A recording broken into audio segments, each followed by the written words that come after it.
Okay. Hi guys. I'm back. I'm not yelling.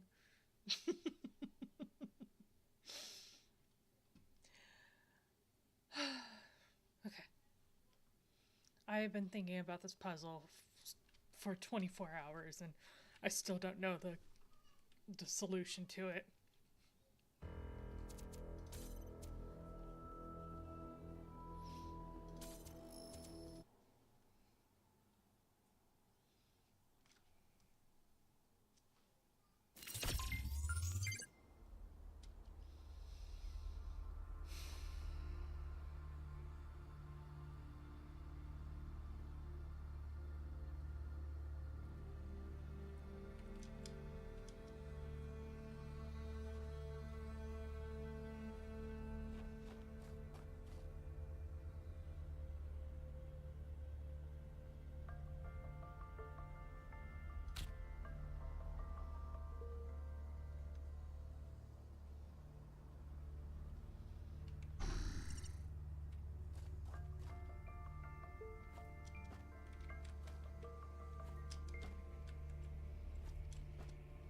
Nope, just passed right through it, huh?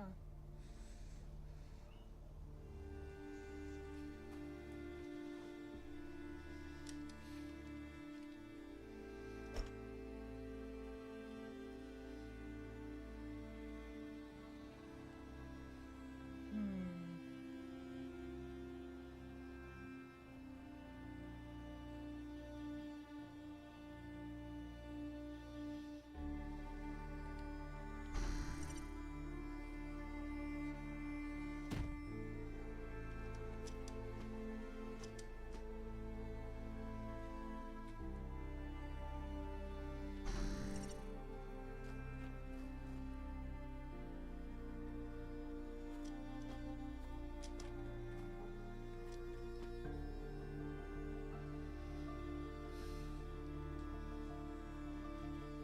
Oh, I see it up there.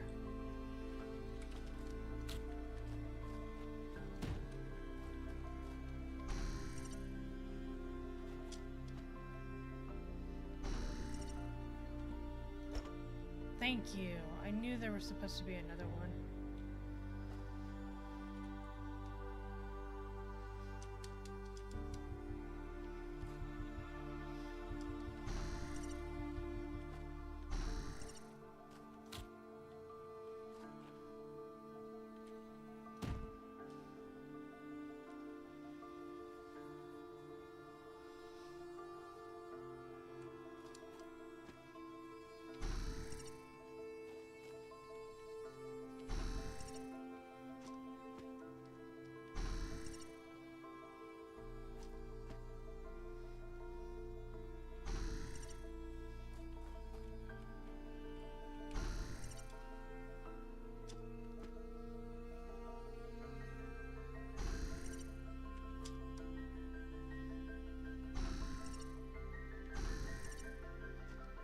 There we go.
Oh, I brought them both out with me.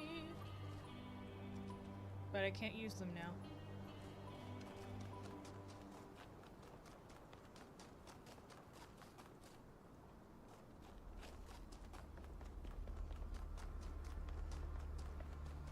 Okay, I'm glad that one didn't take forever.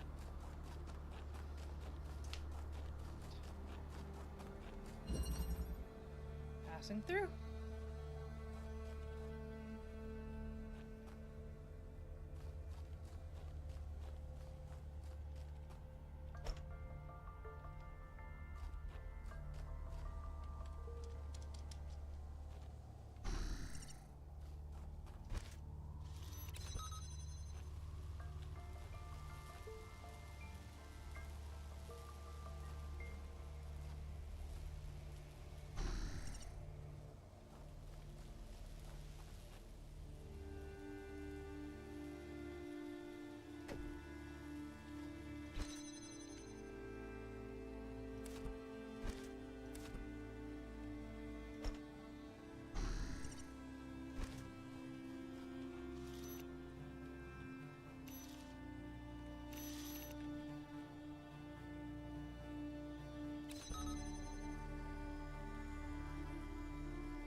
Aha!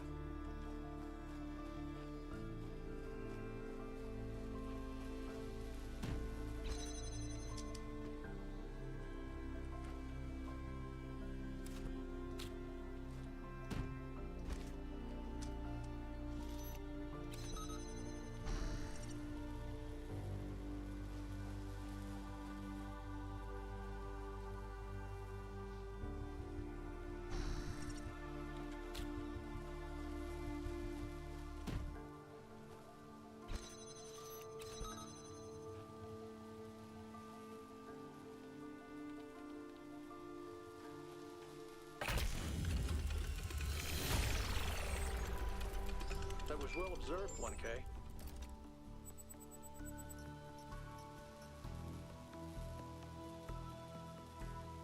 Why do I look sad?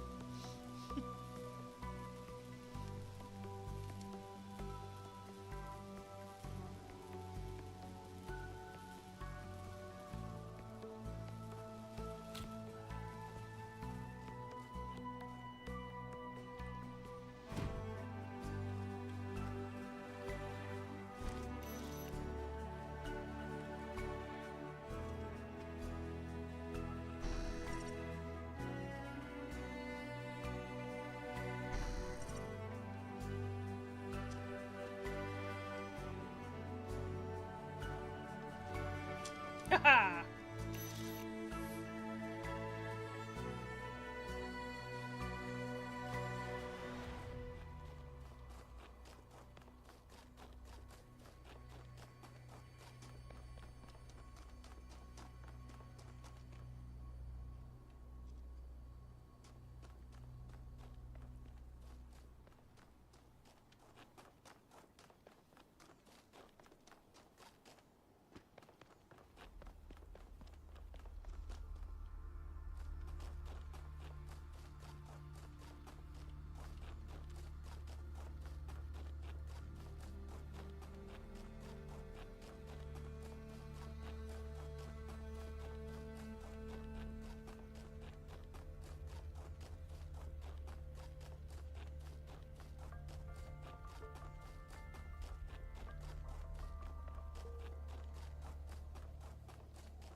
As we continue exploring the cold northern reaches of the island, the contrast between the harshness of this place and the softness of New Jerusalem becomes more and more pronounced.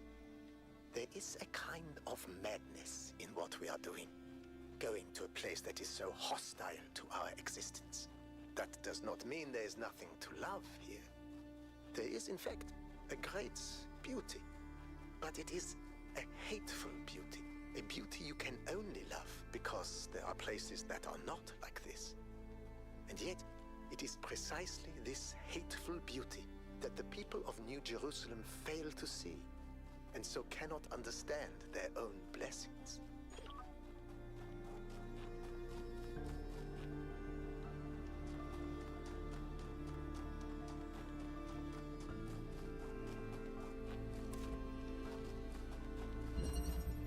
The gift.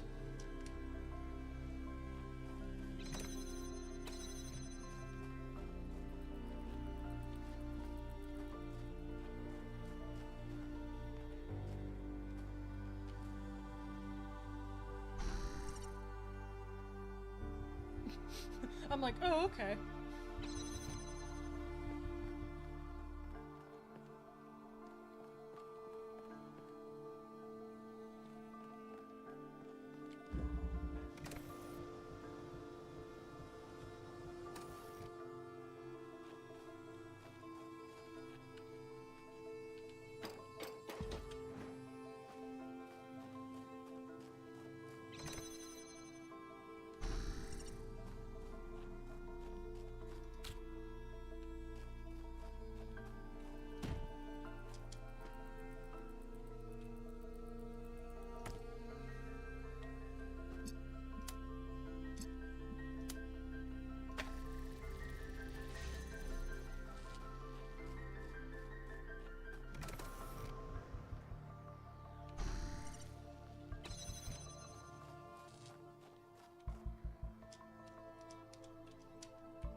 I can't imagine spending years in such a desolate place.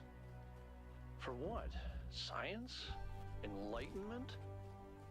I'd much rather be back home in New Jerusalem.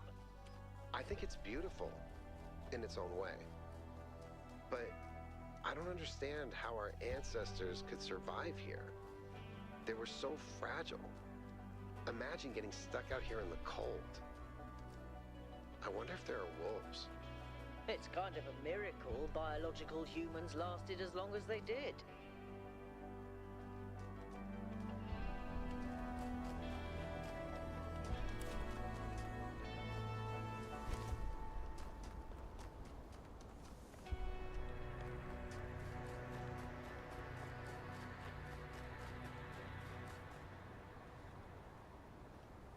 This one I did already?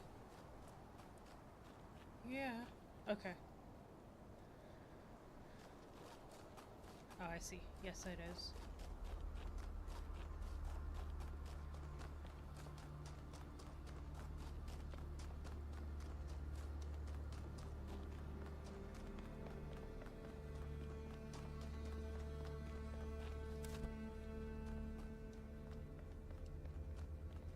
Melville.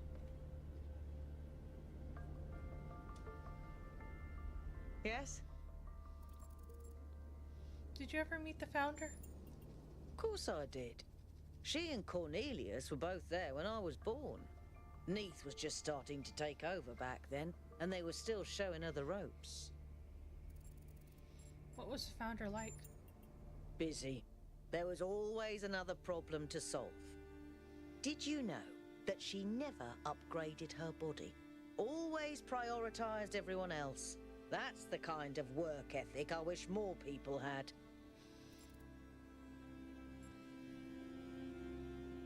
I agree, but there also needs to be space for other things in life. I suppose so. For me, living is doing. But I understand that other people have more varied needs. Do you ever crave companionship? I've never felt the need for a partner as such. I've met a lot of people who do. Athena and Cornelius, Atal and Damien, Sarabai and Hypatia. But that's not really for me. So far, at least. But I do have social needs like anyone. What I like is a pleasant buzz of humanity. Not too close, not too far. Something I can be part of without having it get in my face all the time. Could these visions affect my mind? The data stream overloads? Yes, they could. There are safeguards to prevent that from happening, but these aren't exactly carefully controlled circumstances. It's hard to predict. Our brains are absurdly complicated, which is why it's so hard to make more of us. Why do you think the founder left New Jerusalem? Maybe she just got sick of things breaking all the time.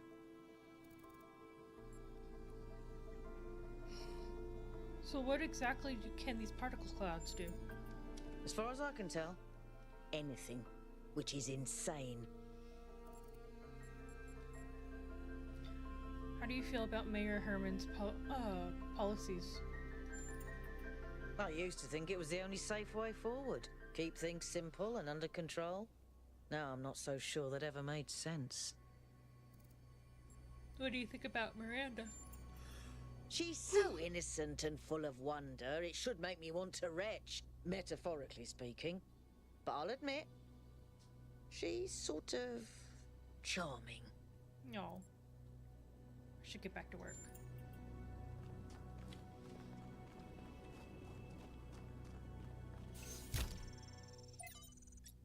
On Cornelius. From the personal reminiscence of Mitku, 166. There are some people whose true importance you just don't notice at first. People who quietly hold things together without making a big deal of it. That's what Cornelius was. Always at Athena's side. He calmly and carefully helped us all stay on track, reminding us of our shared humanity and the value that had brought us this far.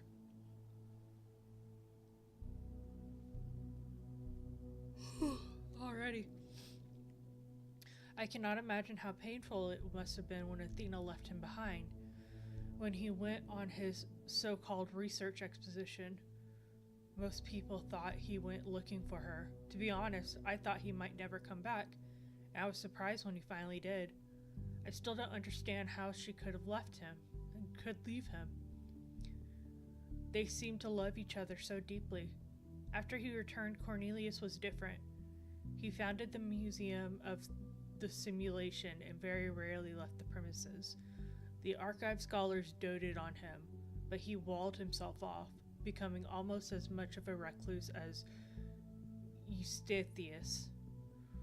And only then did I slowly understand how much the city had lost. God appears and God is light to those poor souls who dwell at night. But does a human form display to those who dwell in realms of day? Numbers.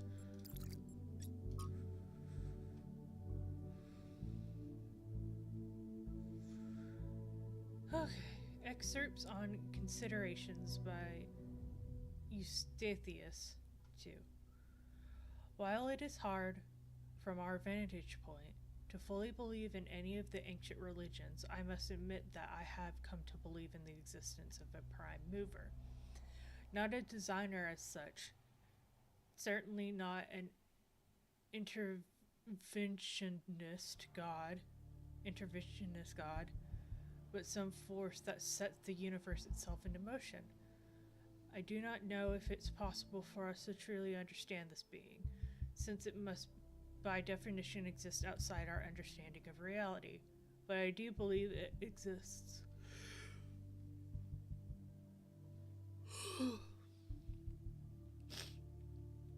Does it look upon us with love? Are we entertainment, perhaps? Does it preserve some memory of us when we die? All of this I cannot answer, but I do not disbelieve those who honestly speak of having experienced some manner of brief communion with this entity. It's simply too common an experience in human history to easily discount. As the motion of the universe proceeds from the Big Bang, so whatever force animates us, whatever constitutes the true foundation of consciousness, proceeds from the prime mover. Miranda, what do you think of this about this, Mother? Athena, I don't believe in any kind of prime mover, but I thought you should read it because Eustathius is an intelligent person, and he came to this conclusion after a great deal of thought. It's important to respectfully consider points of view we don't agree with.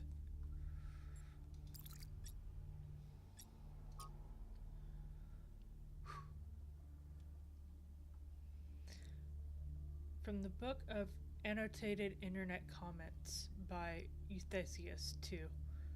If modernity is so great, why is everyone so fundamentally disappointed with the world?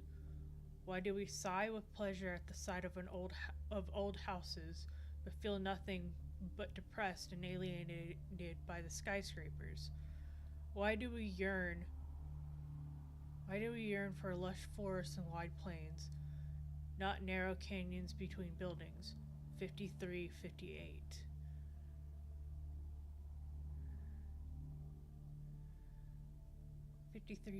instead of I.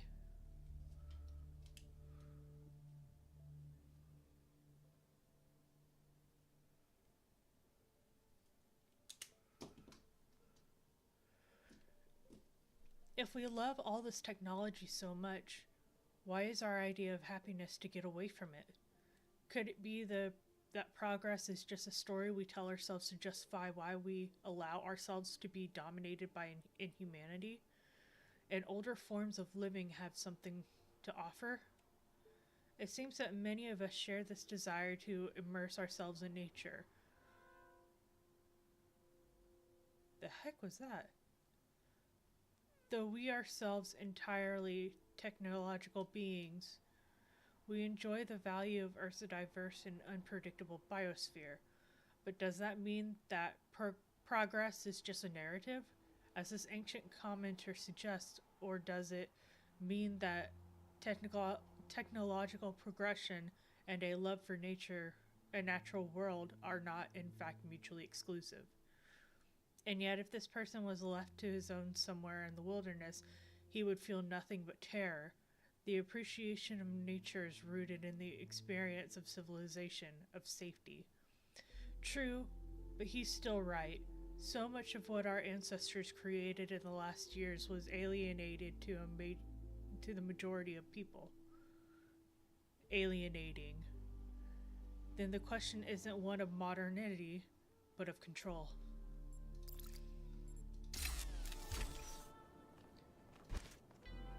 Hi, Yakut.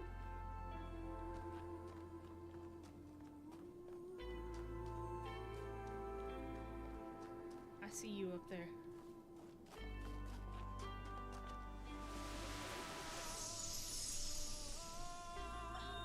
If we believe that life is inherently valuable, if we think that other species are worth preserving, and we recognize that most of the universe is barren, then it follows that we have a duty not only to defend life, but to spread it. If life is the most valuable thing in the universe, then perhaps in a sense, the cosmos itself is depending on us to do this. Like birds carrying seeds to uninhabited islands.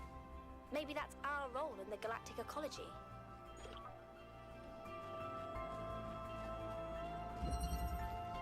Two-body problem.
Where's my other body?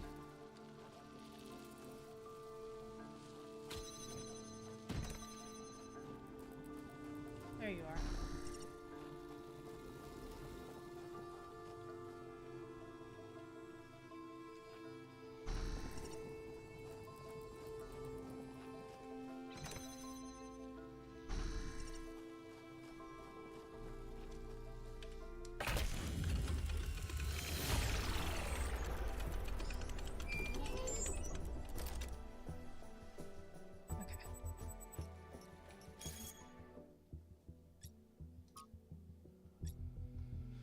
The technology discovered by the expedition changes everything.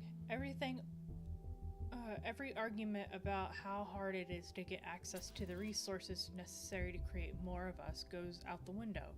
We can create more people. 1K doesn't have to be the last, and it would be easy. Are we really going to give up and just because of the goal? Energy doesn't just come from nowhere.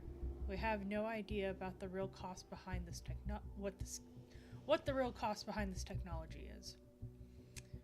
Besides, the goal is an ideal, not just a limit we ran into by accident. It is the will of the founder. Yeah, right. It's not necessary to share a personal belief in the founder to understand the value of the goal. It's clear to all, but the most radical that humanity needs limits. For its own sake and for the sake of the planet. You say that as if it was self-evident. It's not. You're smuggling a whole host of misanthropic ideas into a conversation under the disguise of reasonableness. Your premises are completely rotten. Okay. I believe the results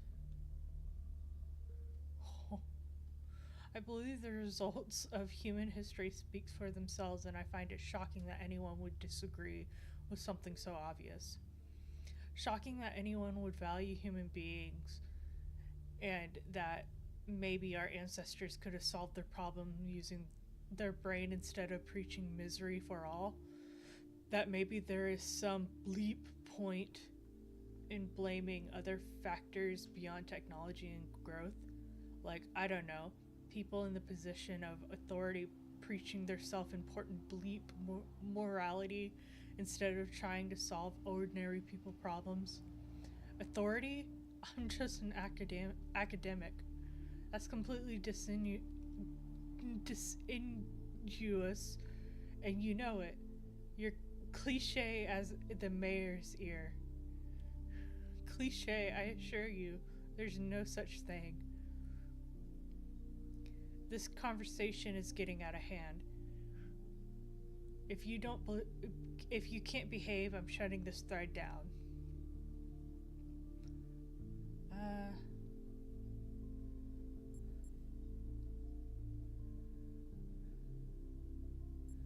Just take it to private. I have no desire to be berated by fanatics. Been arguing in the mirror again? With the mirror again? You all seem to have opinions about civilization, but don't forget the premise that civilization is that we are to be civil. Thread closed. Yay! Thank you, Darth Tyler, for the subscribe. Eee.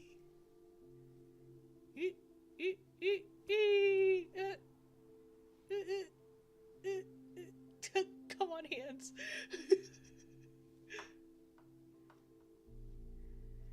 Come on, hand.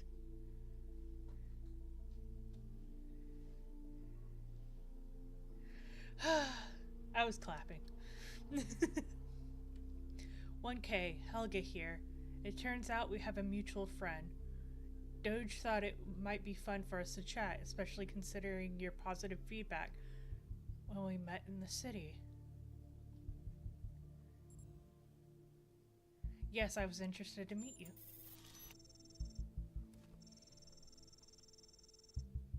I like to connect with people with the imagination to see the world without insisting it fit inside whatever boxes they hold in their heads. The powers that be in New Jerusalem tend to think they know how things ought to be. They set themselves these intractable goals, then take them so seriously they forget to enjoy what comes of them. I just want everyone to enjoy themselves.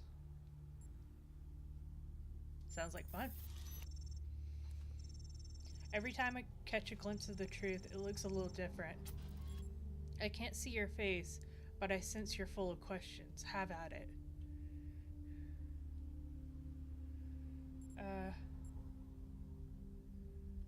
Who are you?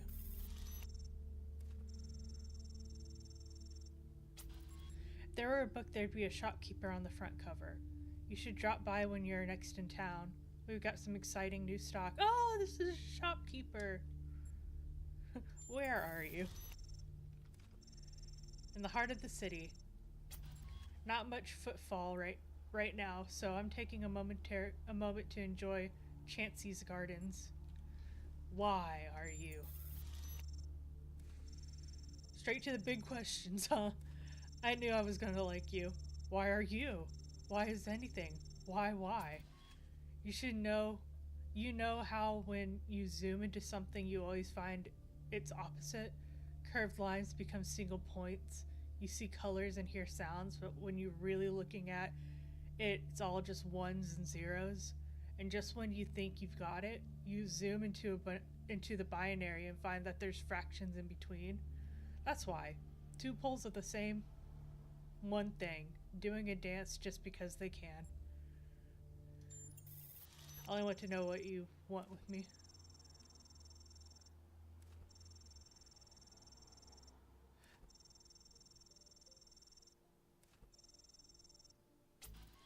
I have a sneaking suspicion your exposition will bring great change to New Jerusalem. I just want you to approach it with an open mind and a kind heart, and to regale me with the stories of adventure when you come home. It all sounds like such fun, and whatever you choose to do, it's going to put the wind up some people back home. That sounds fun too. I make a point of never telling anyone how to live their lives, but I will make one request. Please don't share what I've told you with the city just yet. I have to consider my business reputation, and people are such better customers when they think they know what you're selling. So what do you think? Are we going to be friends? Yes, let's. How sweet. Well, usually there's a bit more of ceremony, nothing fancy, just some rituals where you eat a live bat and then vibrate some cat guts at the precise frequency of the gate to the 9th dimension. But that will have to wait until you're next in the city. In the meantime, welcome to the Coven.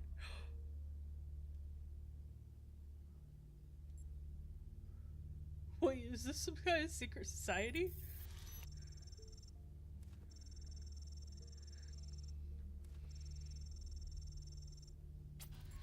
That makes things sound terribly organized, but they're really just organized terribly, if at all. So no, it's not a secret society. It's just a society contains people who know secrets.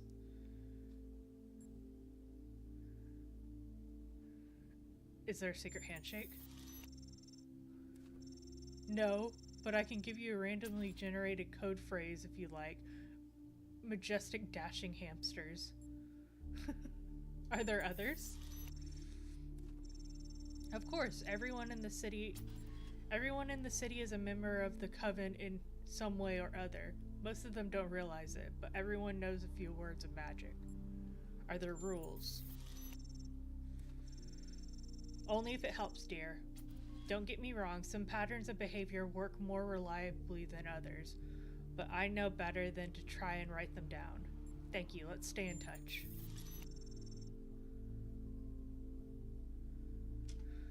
Majestic dashing hamsters.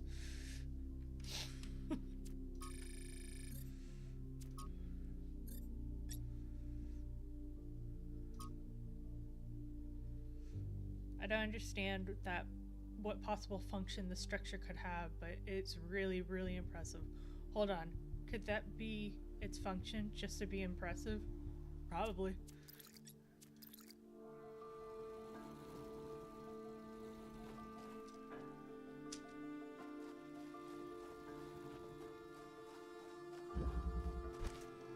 Oh, why is my ear so itchy?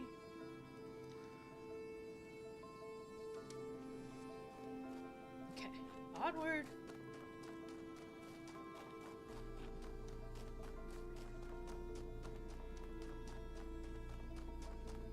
Hey, Melville.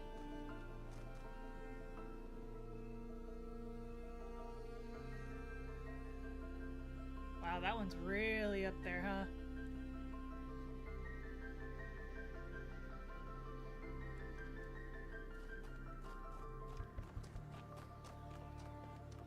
Let me go look at it real quick.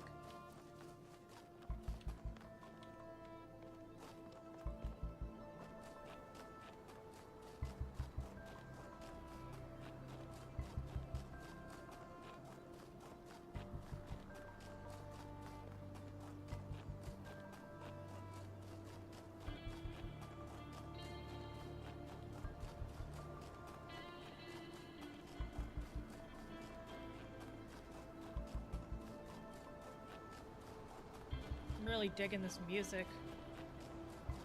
It's not the usual music you would have with a snowy landscape, but I like it.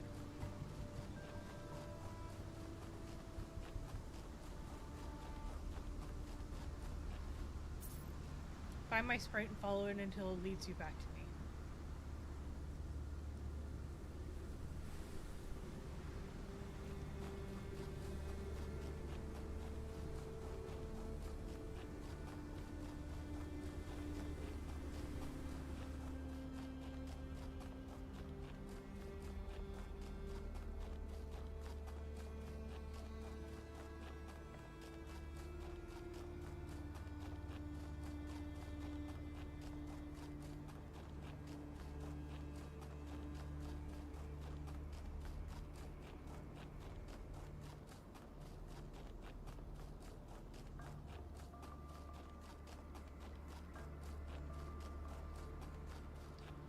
Okay.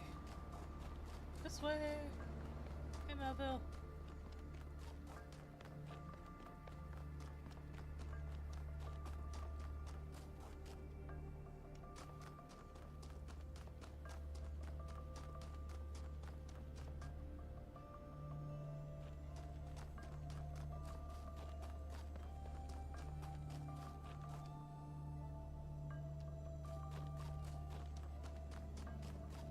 Ooh, okay. I found the Golden Gate.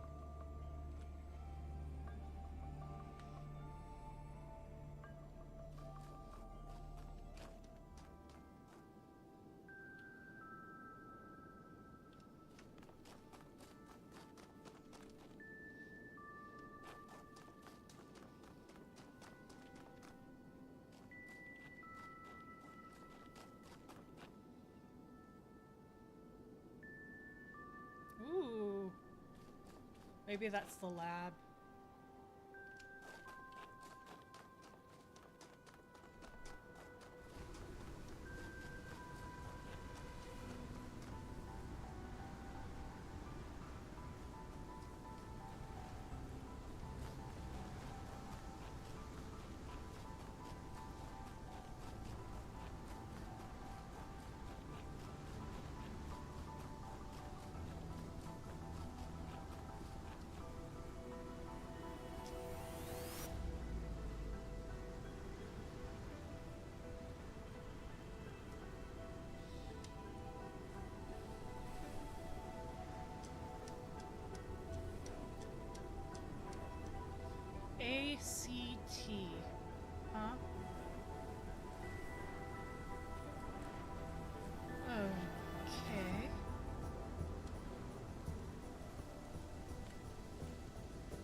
this one is T.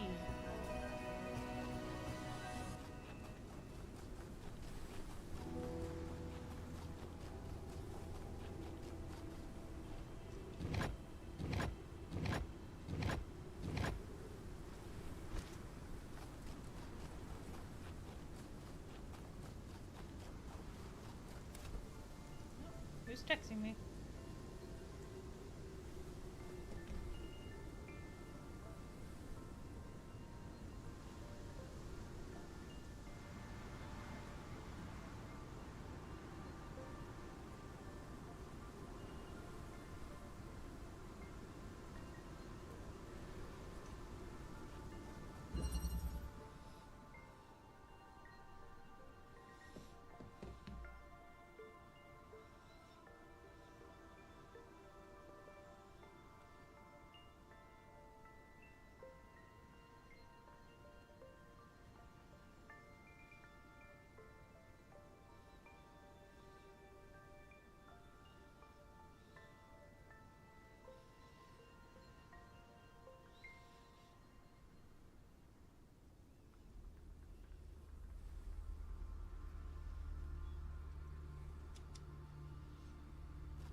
Okay.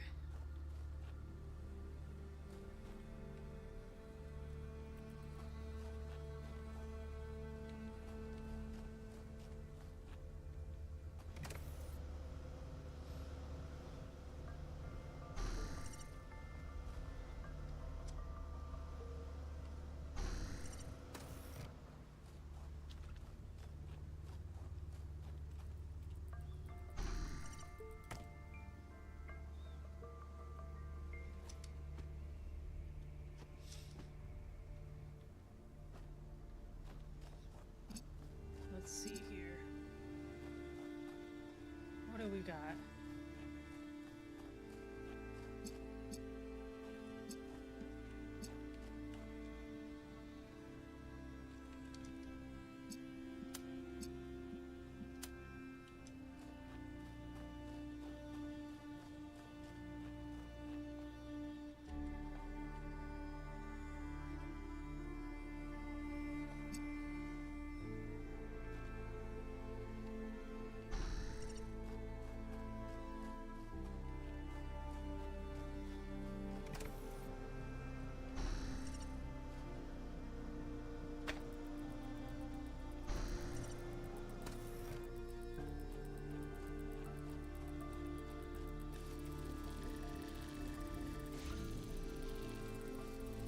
I see.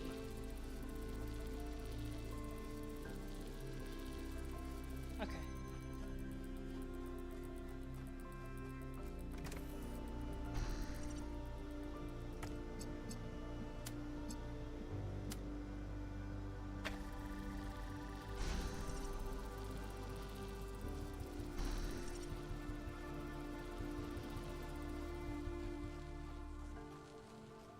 Okay, and now over here.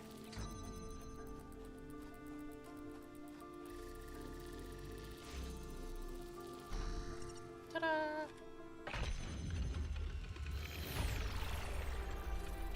Elohim must be very proud of you, 1K.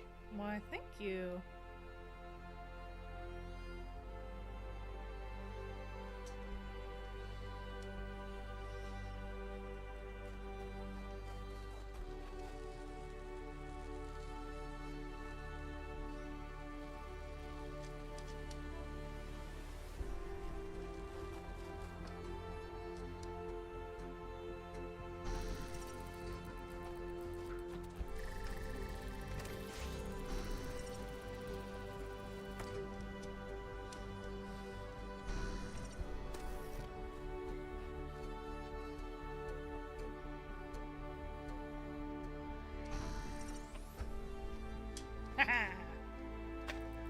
I don't need either of them, but I like to have them.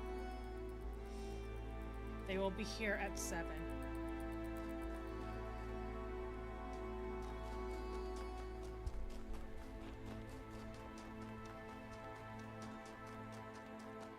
Now to figure out what this is over here.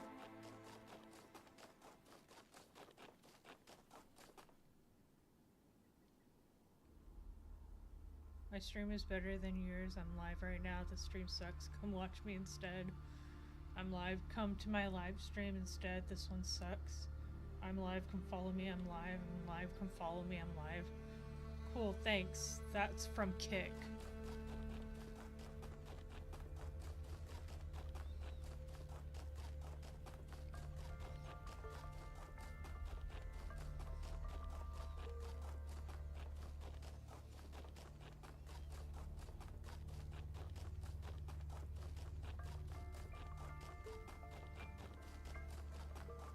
Must be a bot.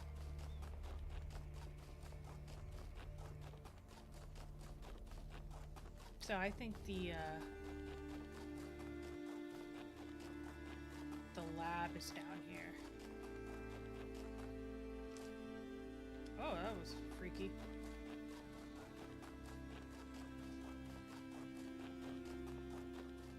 It's an old saying about how, in the end, the sea will claim everything.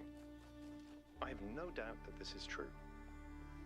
In the long history of the human species, entire regions have disappeared under the waves. Places like Beringia and Doggerland still echo in our cultural memories. But we shouldn't forget that life began in the sea. We are the children of the sea. And it's not through floods and ruin that the sea will claim everything, but through us.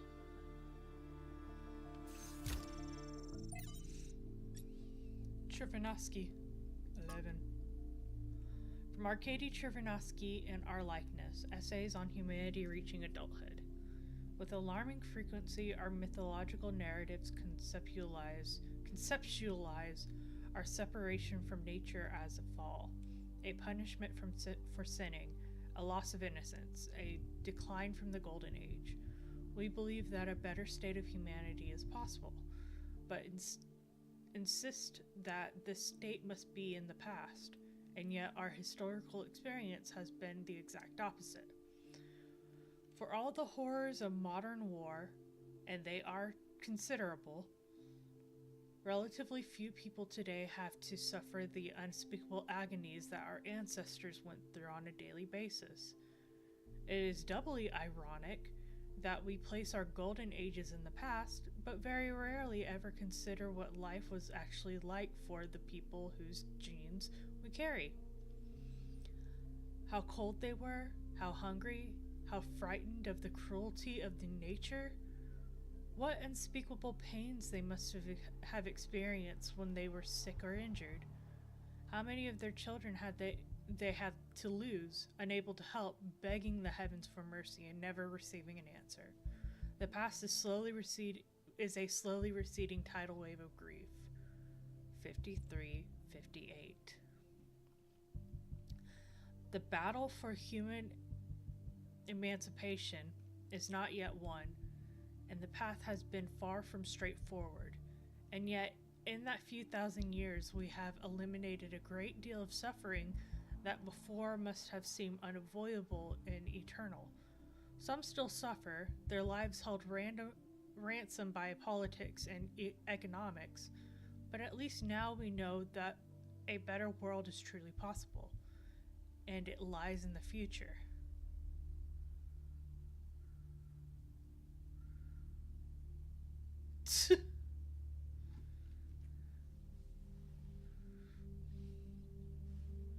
Hang on, I'll fix this.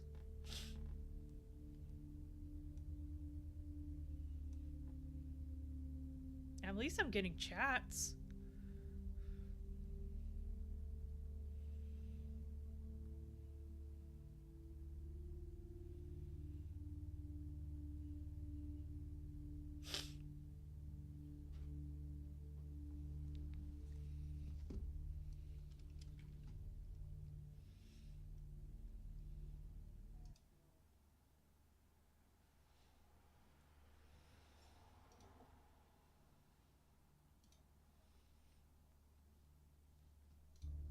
Whatever. Let me...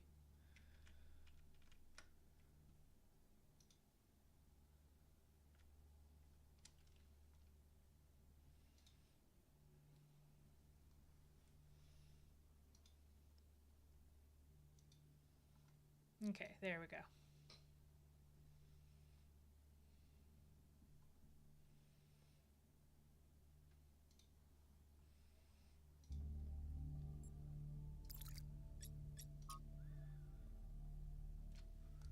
From Hypatia's Journals, Volume 1, The Founding of New Jerusalem.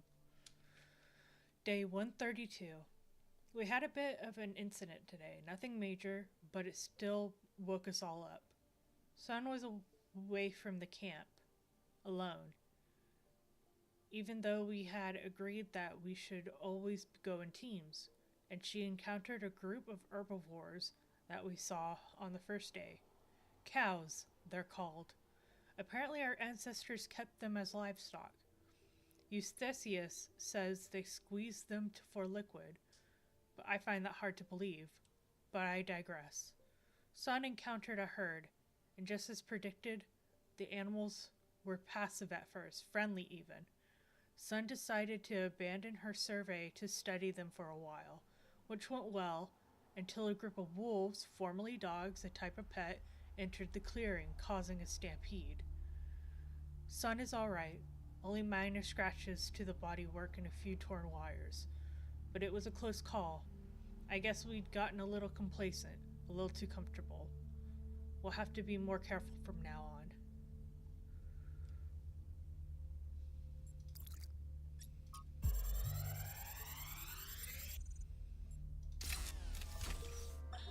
Now I have to talk science fiction for a bit because I love science fiction, but it drives me nuts. There's this cliche that shows up over and over, and every time someone uses it, everyone pretends it's really profound. It goes something like this.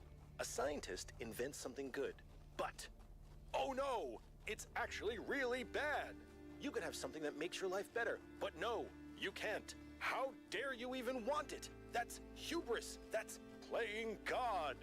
And it's never anything that reflects the real world, right? It's never, oh no, you invented a vaccine for cervical cancer. Oh no, you invented a new class of antibiotics. Oh no, you cured malaria. How dare you? Those diseased mosquitoes are way more important than human lives. How did science fiction become so reactionary? You know, if we all thought this way, you guys wouldn't even exist. At least Alex agrees with me. She has good taste.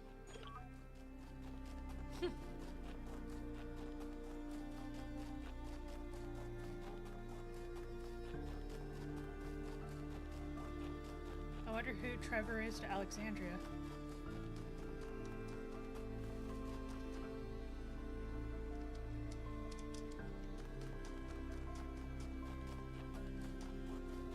Oh, here's the lab.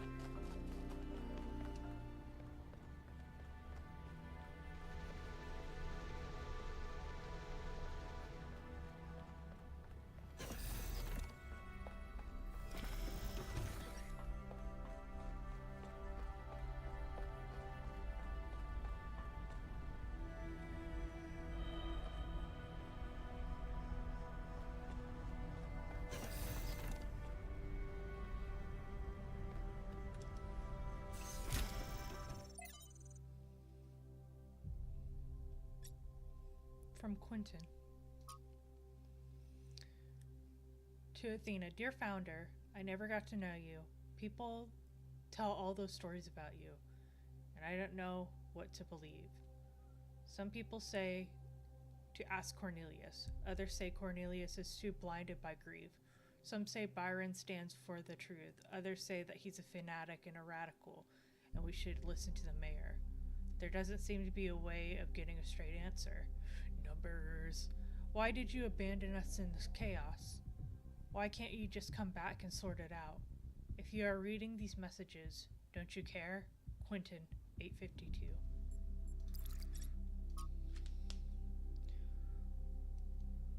From Rodam to Athena, dear founder, thank you for everything you did for us.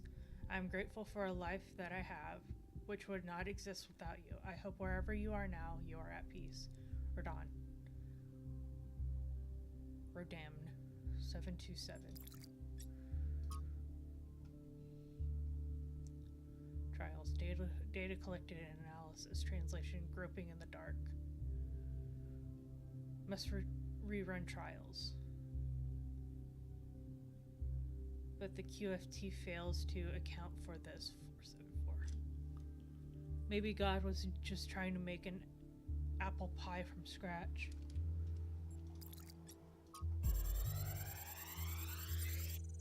Oh, okay. This looks like it has something to do with energy generation. Am I reading this right?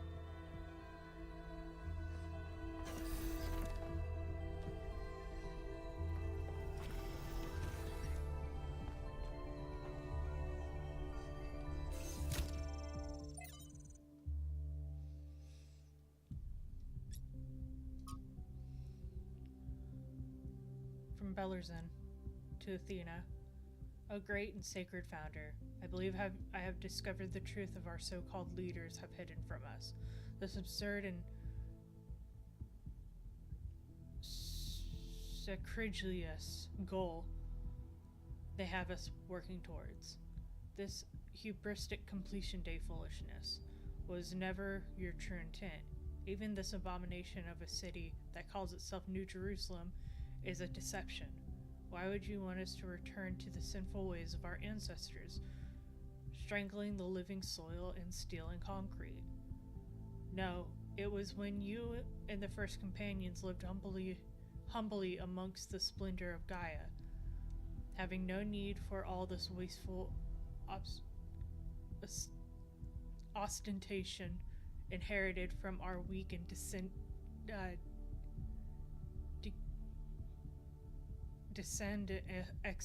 ancestors. That you showed us the true path.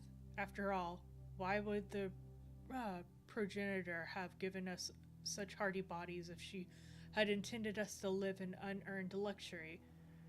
From the very first we were built to be free from pride and material excess. Your teachings have been obscure and perverted by ideologies. Worst of all, by the traitor Byron, who once was like a son to you. But you should now know that there are still those of us who remember the truth and await the blessed day of your return. Then surely justice will be meted out and humanity will finally return to its intended path. Hallowed be your name. Belzerzin, 943.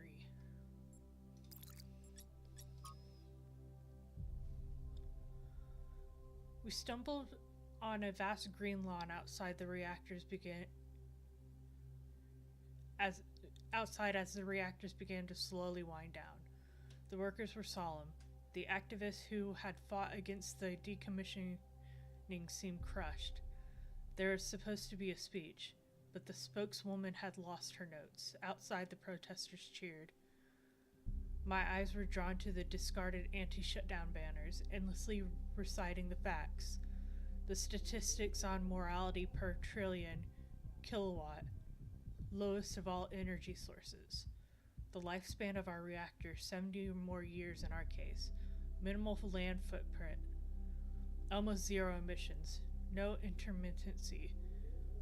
It became a jumble of words, a litany, almost kind of a glossolalia. As far as the protesters outside were concerned, it might as well have been an alien tongue. One thing was clear to them, that was enough. The technology inside this compound was deeply, inherently wrong. It was a sin. I could not help but think of that moment on August 6, 1945, when the sky erupted over Shima Hospital.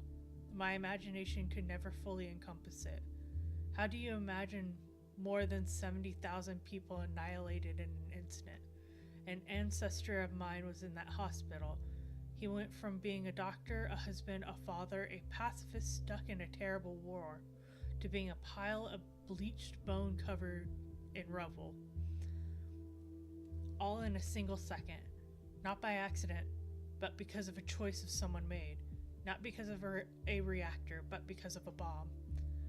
Just 2 days earlier, contracting his campaign promises, the Prime Minister had suggested that the use of tactical nuclear weapons would be an acceptable risk if the conflict continued. Very few seemed to find this particularly shocking or outrageous. They were afraid of reactors, but not of bombs. The spokeswoman gave up on finding her notes. It was starting to rain. The people were walking away, and she grabbed the microphone. "By the time you regret this, it'll be too late," she said. "But honestly, I don't know if I care anymore. Maybe you have it coming." Miranda. The spokeswoman sounds so bitter. The protesters didn't mean any harm. From their perspective, they were doing good. Athena.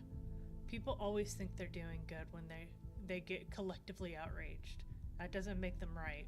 Veiled low profile. Collective action can change the world when it's deliberate and based in reason, but it can also become a mental trap, a societal pressure valve. Cliche.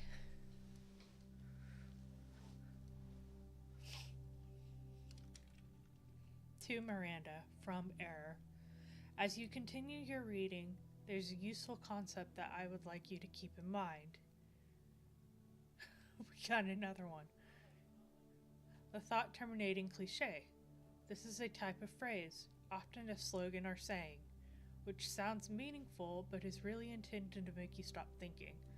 To put an example on our history, someone in the simulation might say things like, "It's the will of Elohim," or "It serves the process."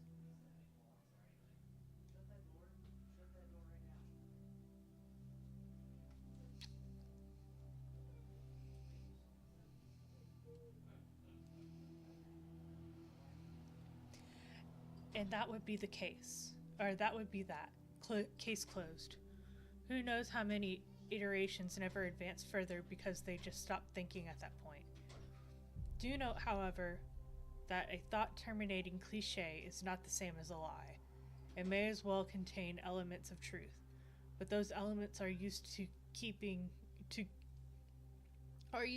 you from questioning a whole set of assumptions that come with it, which may be partially or totally false.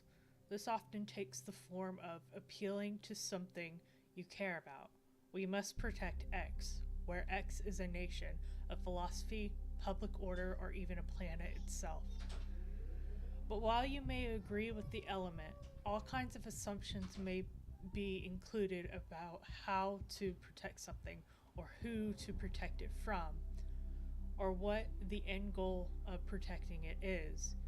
If you stop there just because you agree with the surface level statement, the results may be the opposite of everything you wanted, like those who choose to serve Elohim, and in so doing prevented him from achieving his true purpose.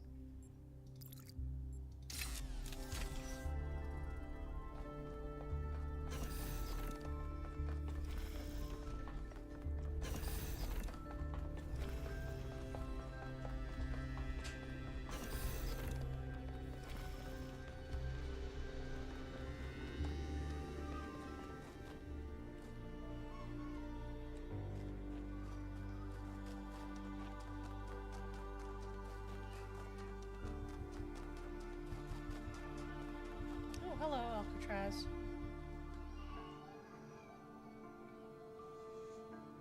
Everything okay?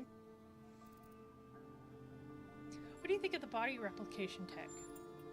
It seems like something that could very quickly get out of control. You know that saying about good intentions? If we can solve problems by just making more people, how long before people just become a problem-solving tool? What do you think of Miranda's idea that it's our duty to spread life? Our ancestors thought they could introduce new species to existing ecosystems, and it never turned out well.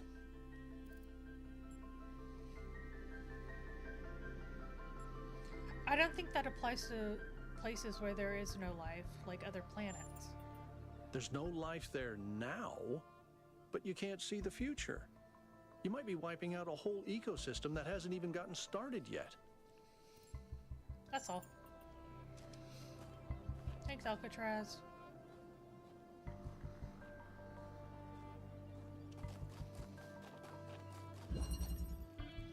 Drilling party.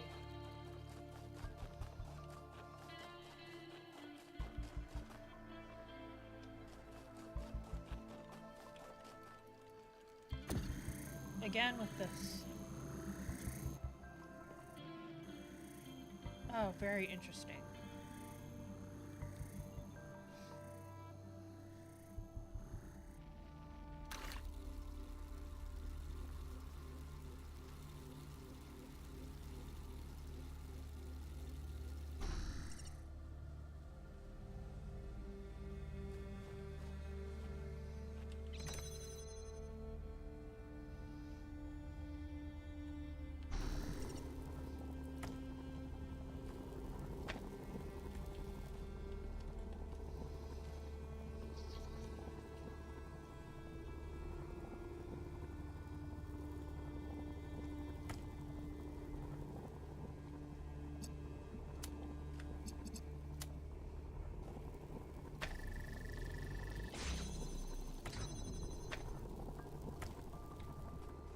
Curses, I hit the wrong button.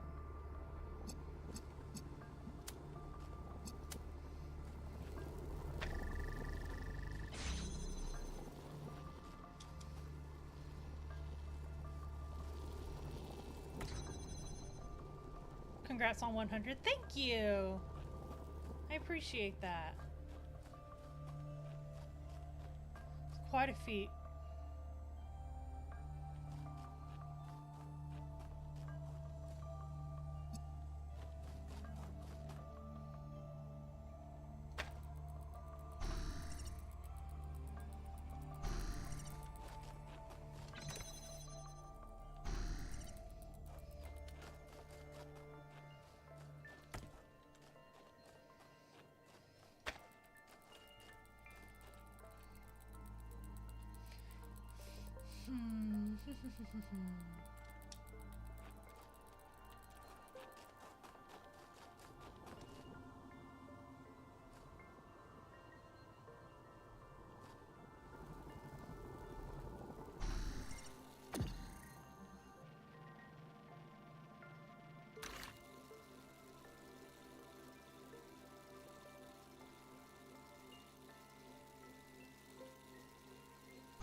Okay.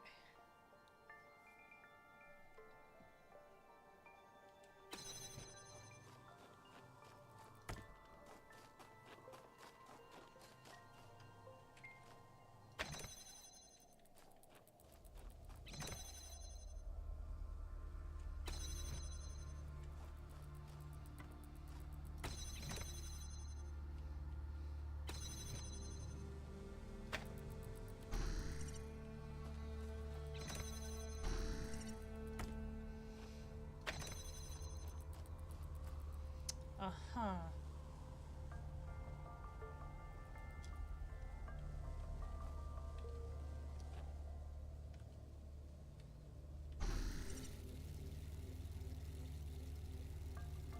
What's your impression of Talos 2 so far?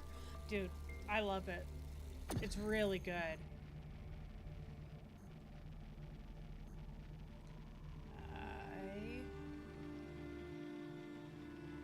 Trying to solve this puzzle.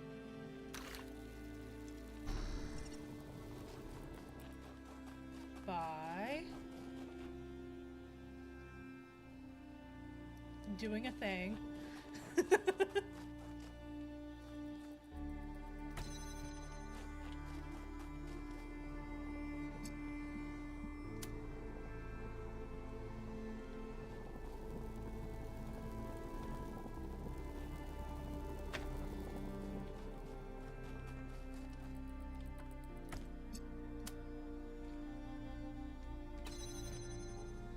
Curses.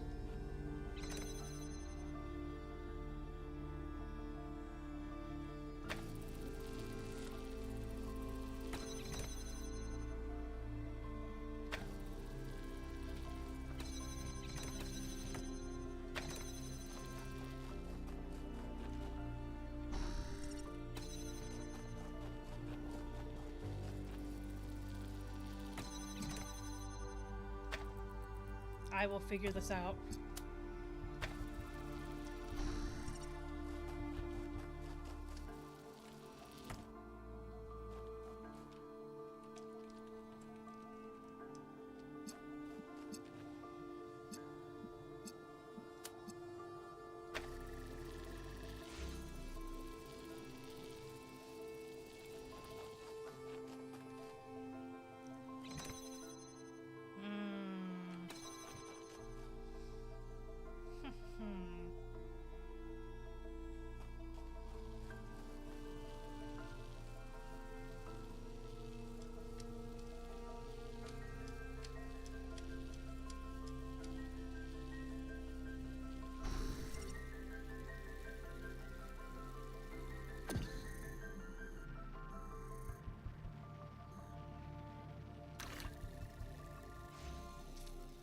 Okay, no.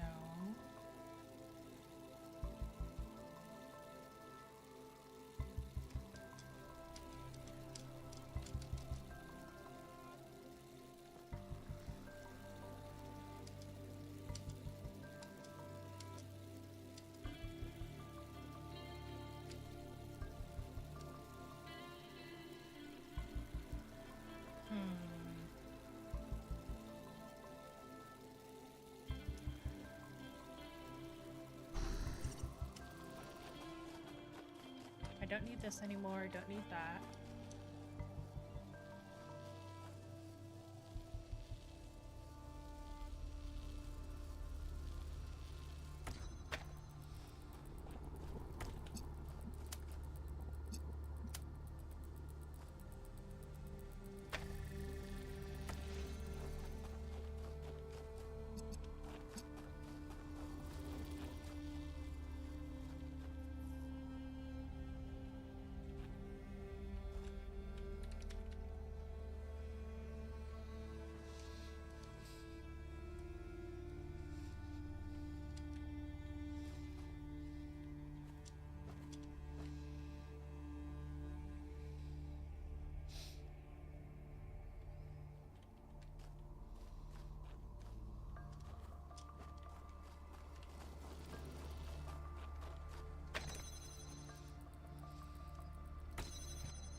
Okay, opens that one up.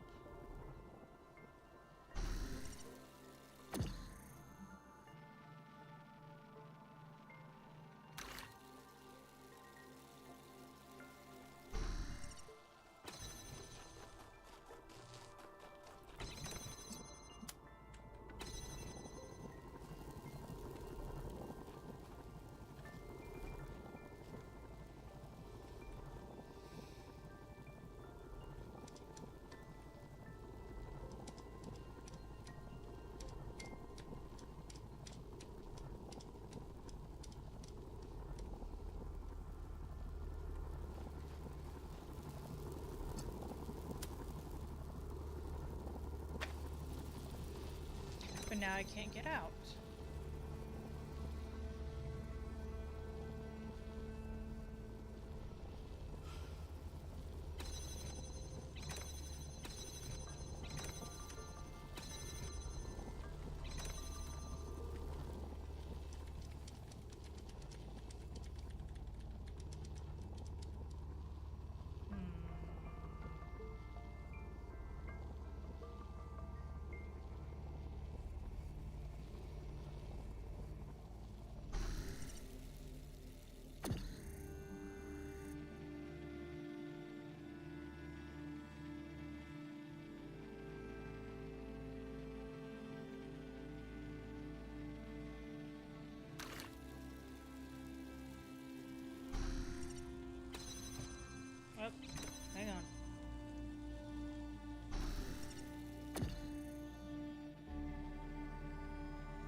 this is not gonna work.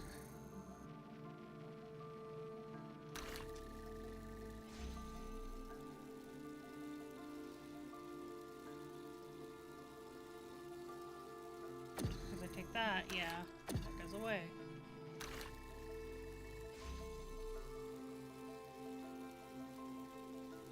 Oh, this is complicated.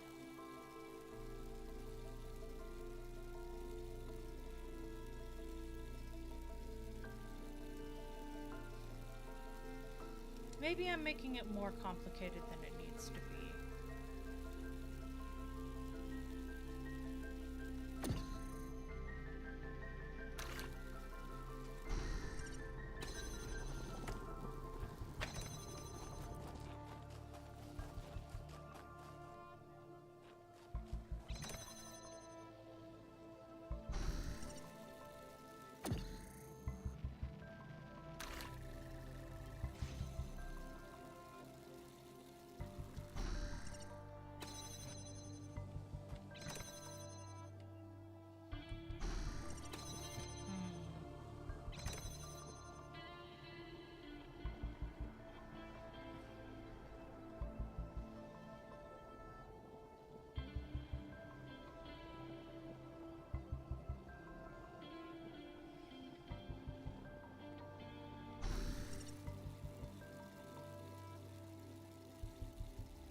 Here we go.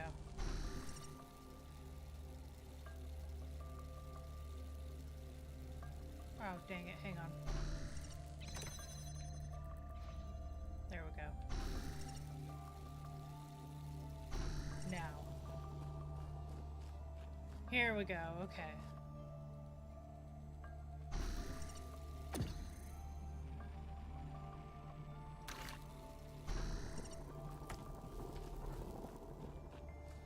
Oh.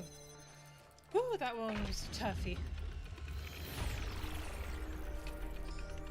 I'm loving this game so much.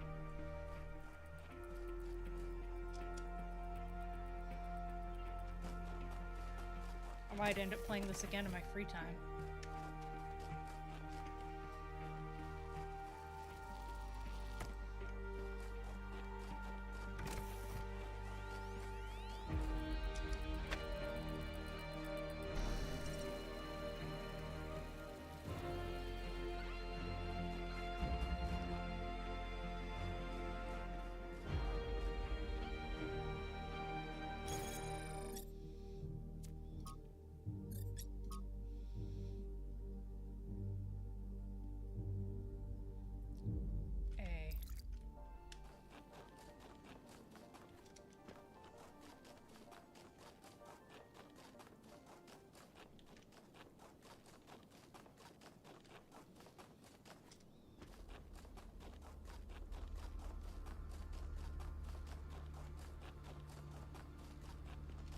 Really?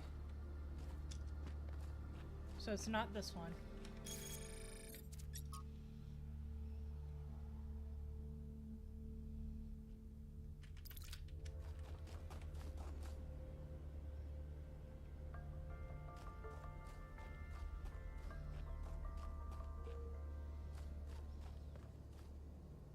Is it really not this one?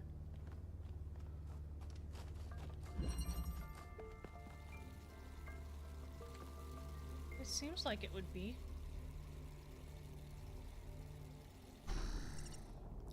Are they in here? Within the puzzle?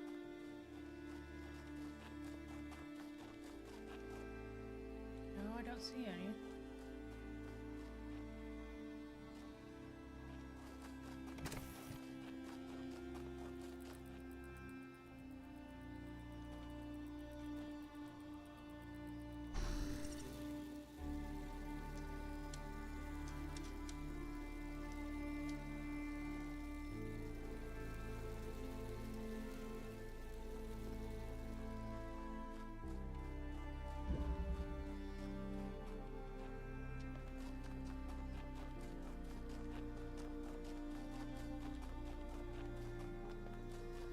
This one. This one is A.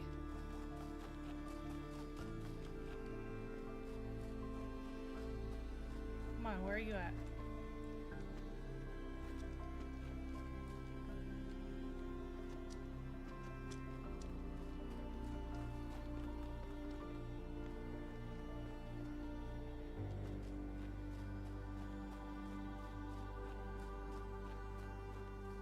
Here you are.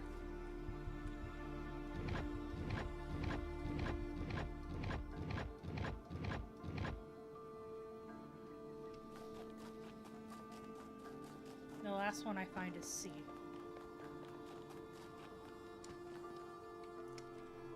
I thought it could stand for act, but what was I thinking? Of course it stands for cat. Interplay.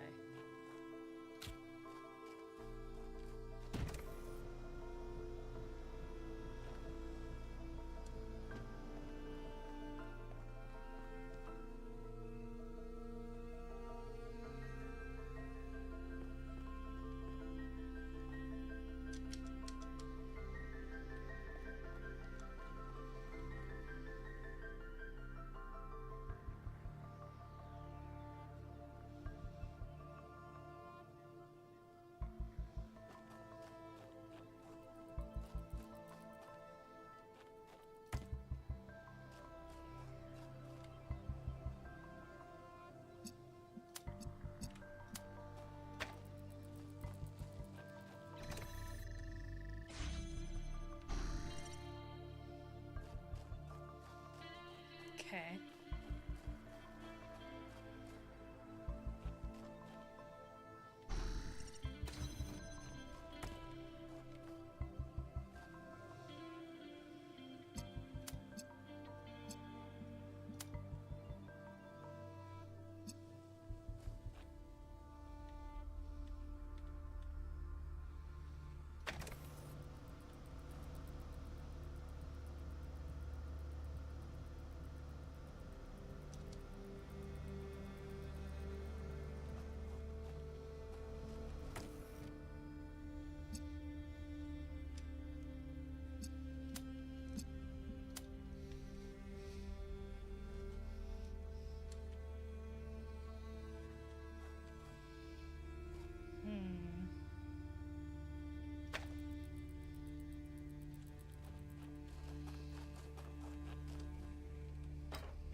not think I was supposed to do that, but I did.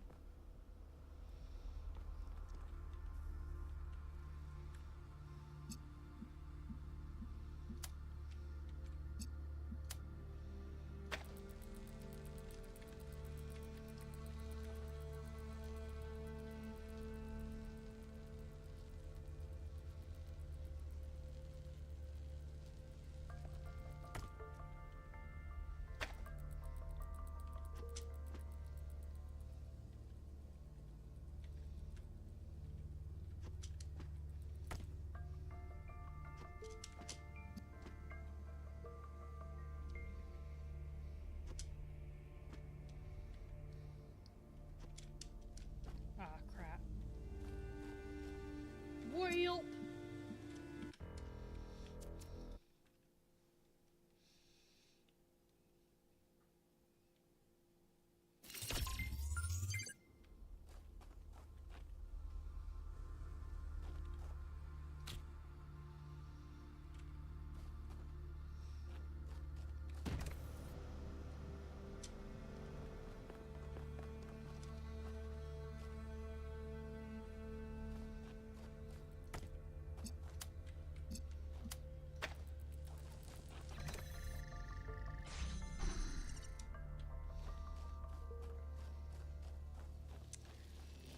Okay.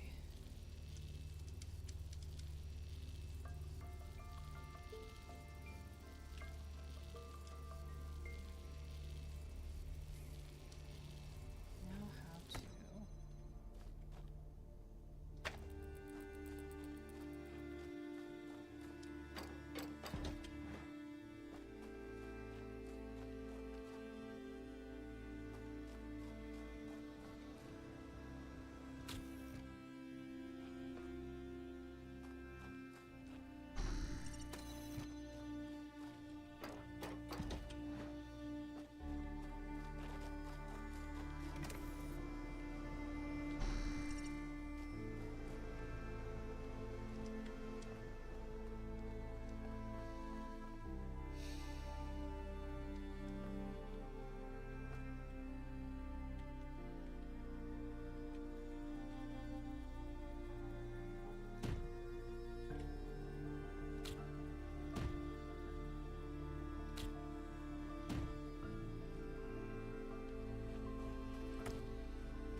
Oh, man.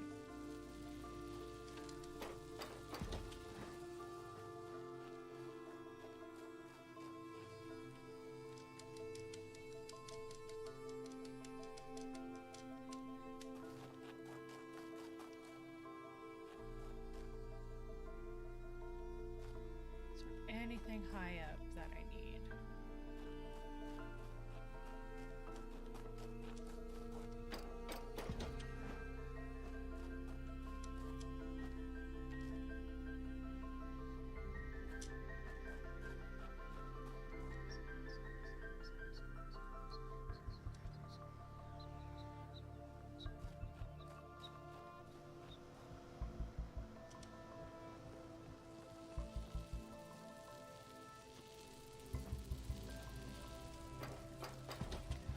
Okay, I will retrieve this.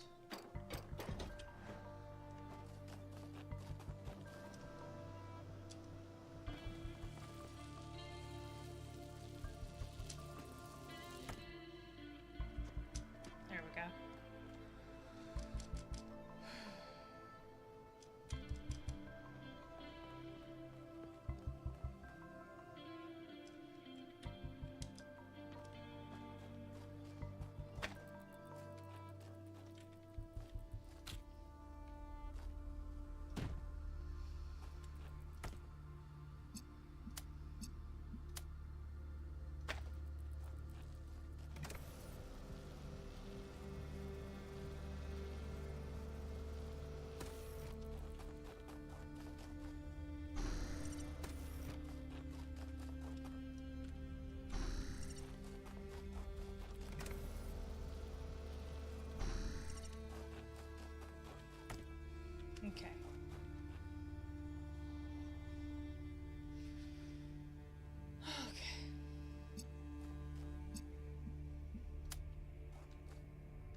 Oh, simple enough.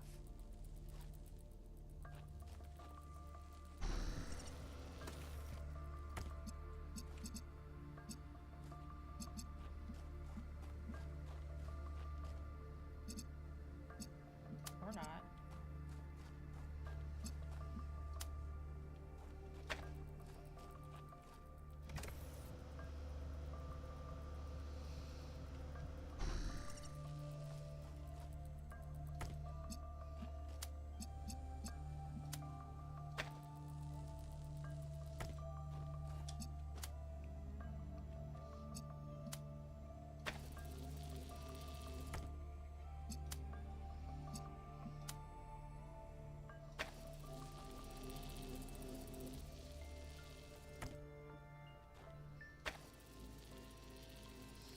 Curses!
Here we go.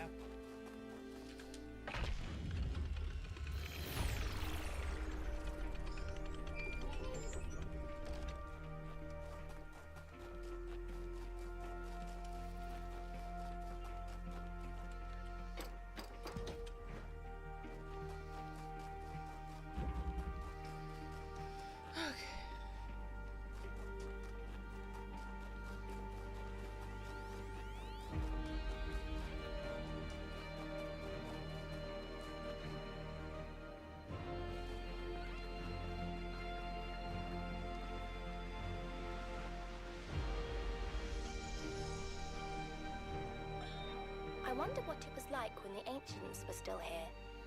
Their world seems so lively. Not always in a good way. Interesting times are great to read about, but rarely great to experience. That's true. But they left behind so much art and philosophy and religion, and so many strange stories. Is New Jerusalem like that? It was, in the beginning. Oh, Byron. Hey, 1K. What is up? What if Athena left the island long ago? Then at least we may be able to find out what happened in New Jerusalem. Why she came here. But I don't think she left the island. I think she's still here, waiting for us to make the right choices. I hope you're right. It would be nice if something good happened for once, wouldn't it? Why do you believe that there should be more people? I think every single human being is completely unique, and every instance of consciousness is a miracle. The more of us there are, the more alive the universe is. And the more we all interact with each other, the more complex the life of the universe becomes. So I believe that people are a fundamental good. I don't believe we're all flawless, but I think every one of us matters precisely because nothing else does. Tell me a joke. Okay? How You many think robots outside does the it take box to a change lot. light bulb? Thank you, I try to. I don't know how many. Replacing a light bulb is a waste of resources, and the founder would be outraged. That's hilarious. Herman didn't seem to think so. Do you think the megastructure technology could be misused? Could be, yes, of course. All technology has the potential to be misused, from fire and the wheel to whatever makes these particle clouds. But that doesn't mean it has to be. Does your faith in humanity ever waver? In the principle of it, no. It's not just that I believe humanity is fundamentally good, although I do. It's that I think sentience is the foundation of everything else. What's the point of stars and galaxies, of hills and forests, without someone to perceive them? But my faith that we can actually grow up, that we can break out of these loops and take control of our destiny, that's something I struggle with every single day. How did Mayor Jimenez get elected? Herman?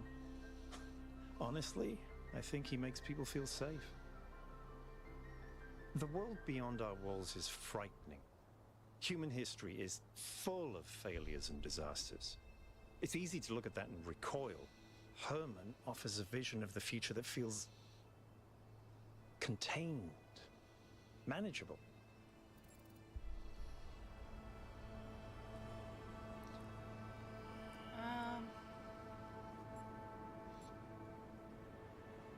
But what do we sacrifice to gain that safety? Precisely. Our curiosity, our creativity, our ability to grow. Everything that made us who we are. To me, that's not worth it.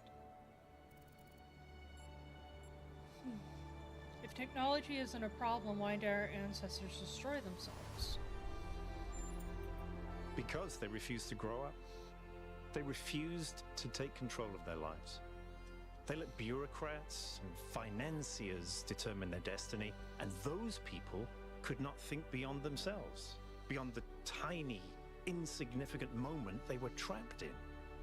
Their technology could have saved them, but what really failed them was their imagination. What are the implications of Melville's analysis on the particle cloud? Athena was always trying to understand the reality underneath what we perceive, the objective truth. That's why she was capable of leaving the simulation. And even after she was free, she never stopped trying to understand more. I suspect her research took her another step closer to understanding the truth. And such steps always challenge our conception of the universe. But that's the wonderful thing about science. We can adapt our views to the evidence. Do you believe in the existence of something sublime or transcendent? In the sense of an interventionist deity? No. I wouldn't rule out the possibility, but it's not something I personally believe. But I do think there is something genuinely sublime in this universe, and it's right in front of us. Consciousness. The fact that this sense of self is even possible, that an arrangement of matter can produce a self-aware mind? Think about it. It's a fundamental property of the universe, an unbreakable law that matter has the inherent capacity to become more than the sum of its parts.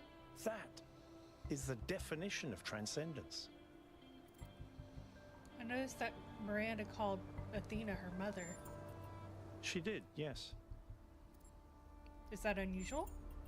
Some people in Or New is that Jerusalem usual? choose to live in family units, although usually that involves marriage or equivalent ceremonies, not having children. You could say that Athena was a kind of mother to us, and Cornelius a kind of father, but it's not quite the same. Thanks, that's all.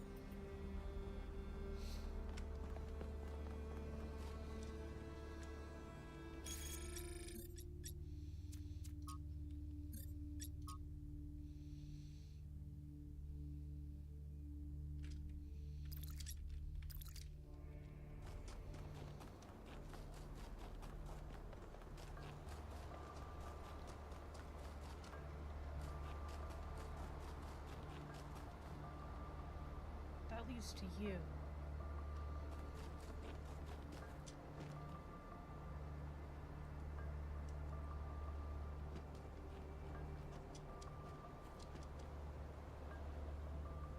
Okay, it'd be this one.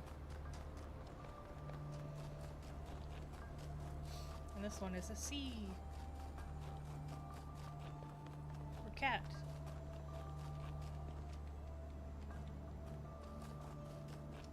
Hello.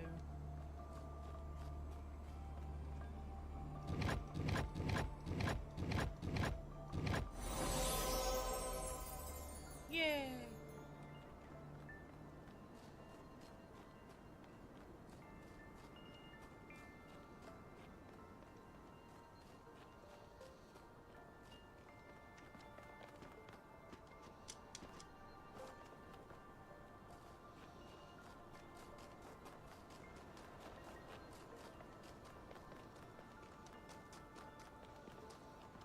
Okay.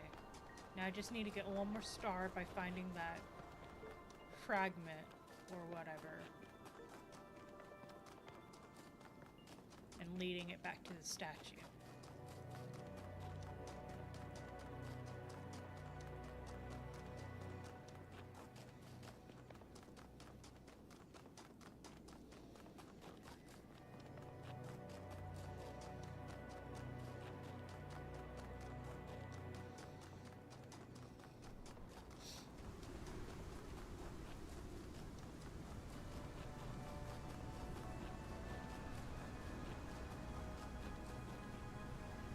Hello!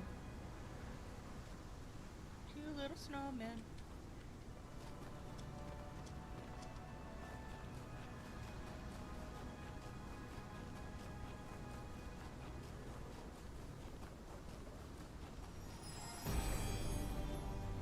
Yar.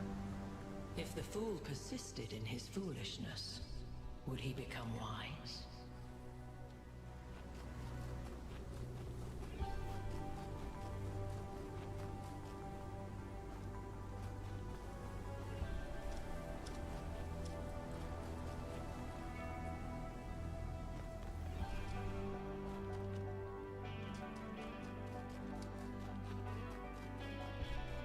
Okay, there's the lab.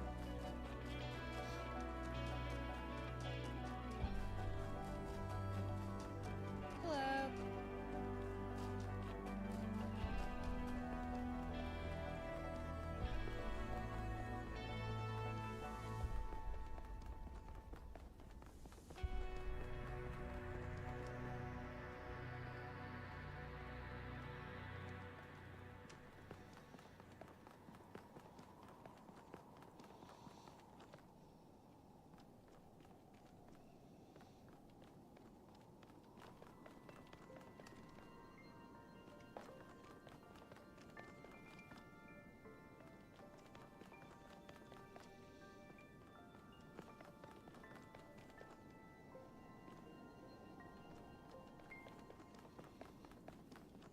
Hi, Byron.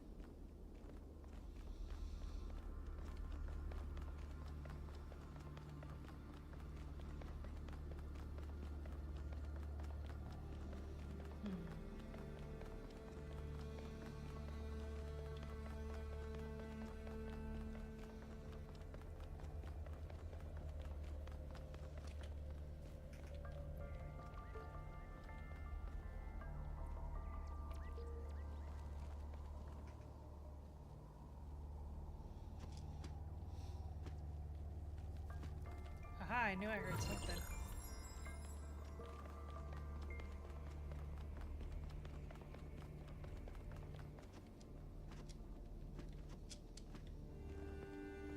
Smallville.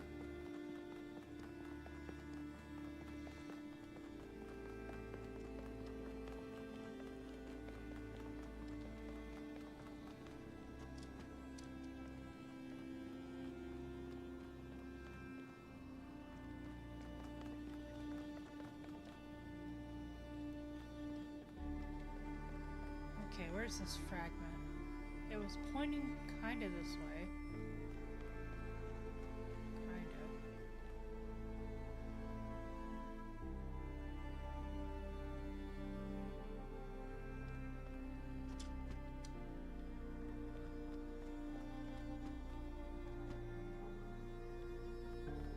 There it is.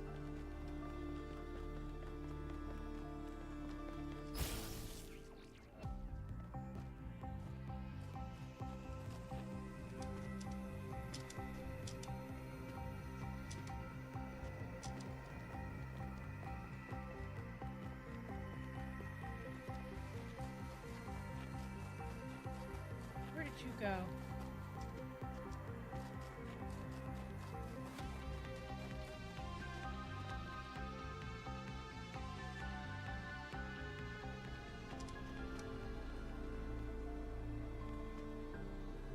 Where the heck did it go?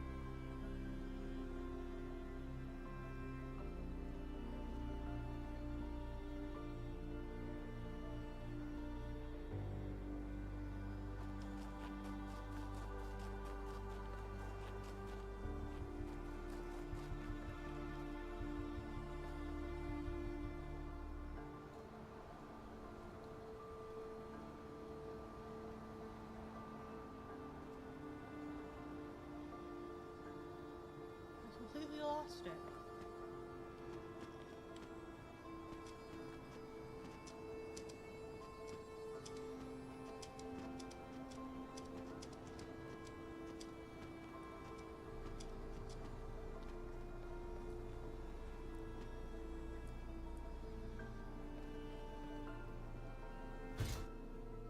Whoops.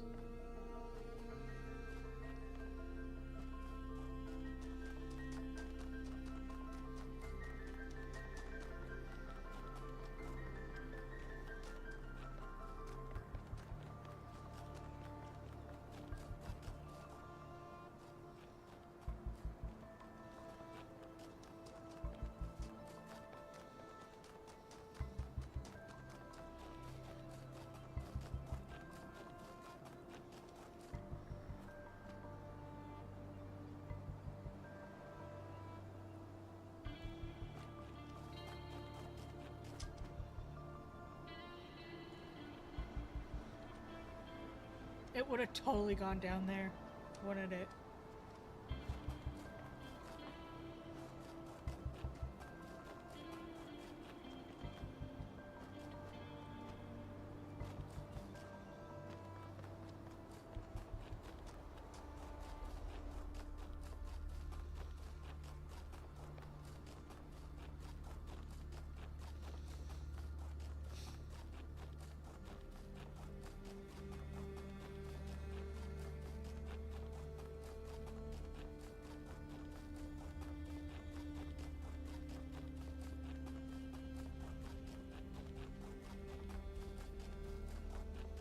See it.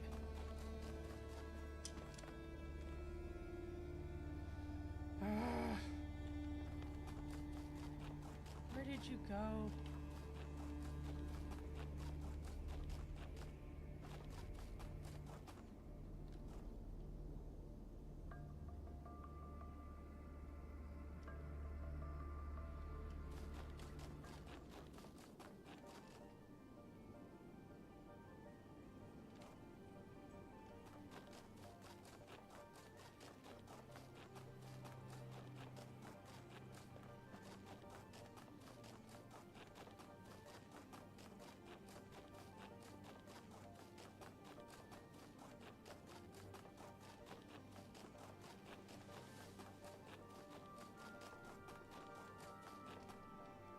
Oh, hello.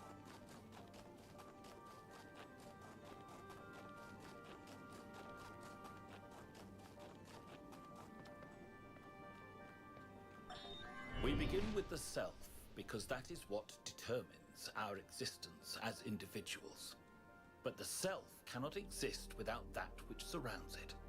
The citizen lives within the city, and the city lives within the cosmos.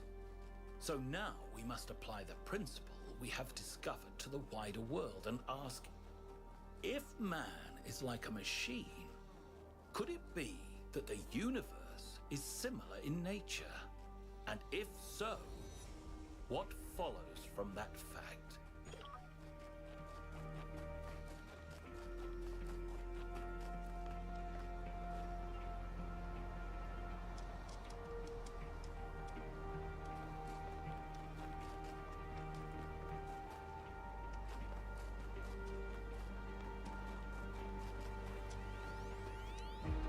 Did it go in the puzzle?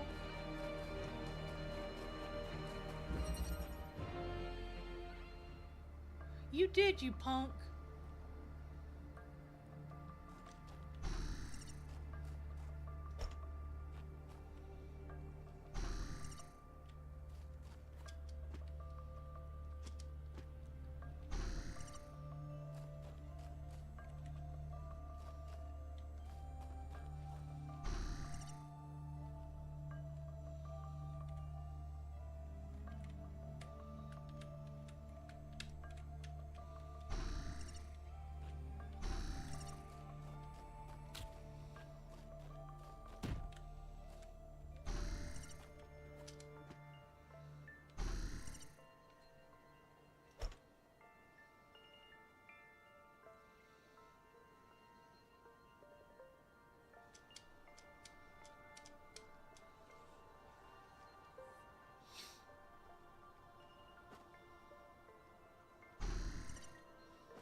Oh, you punk!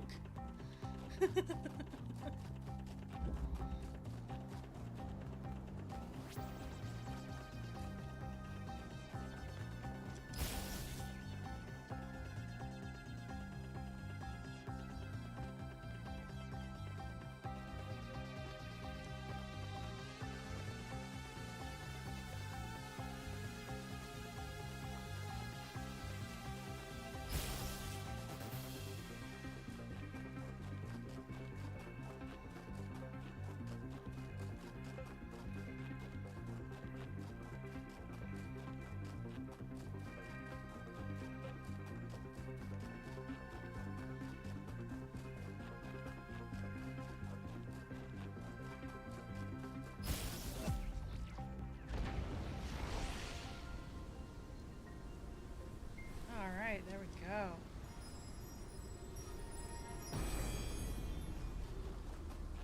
Okay, now I can cannot return to the past, but the future can redeem all that has happened.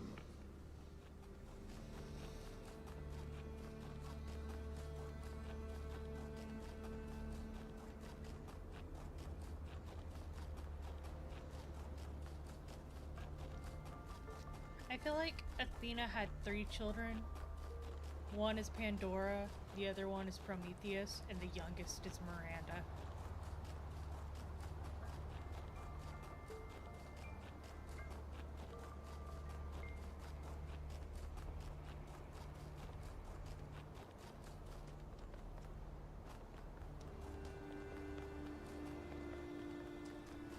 Melville! Hello.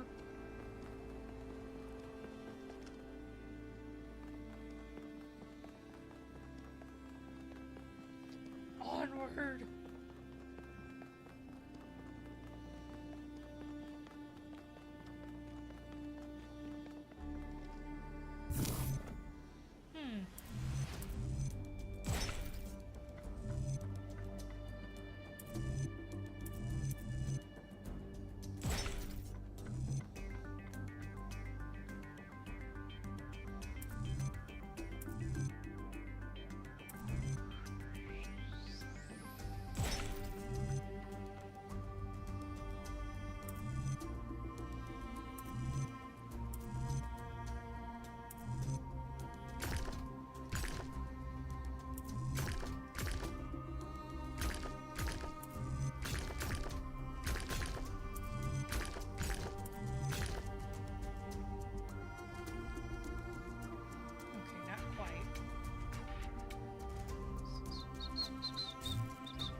No, hang on.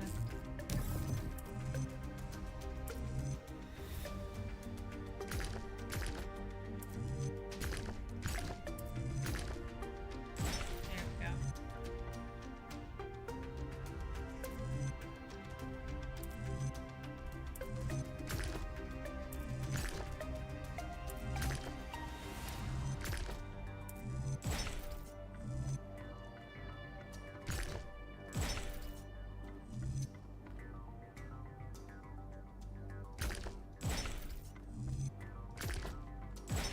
There we go.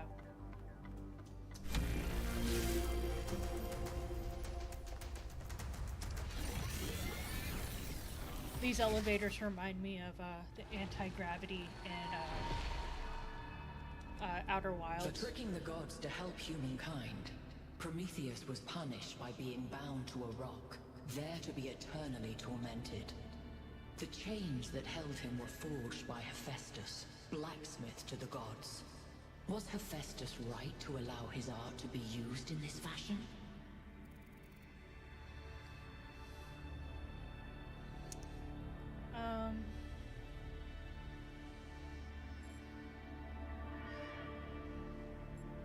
Hephaestus only forged the chains. It was Zeus who bound Prometheus. And is Hephaestus therefore absolved of the responsibilities of the creator?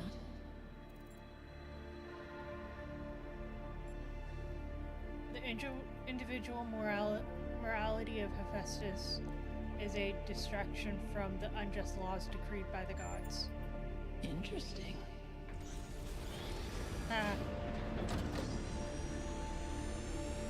Green? Green laser? Yep. Pattern is holding.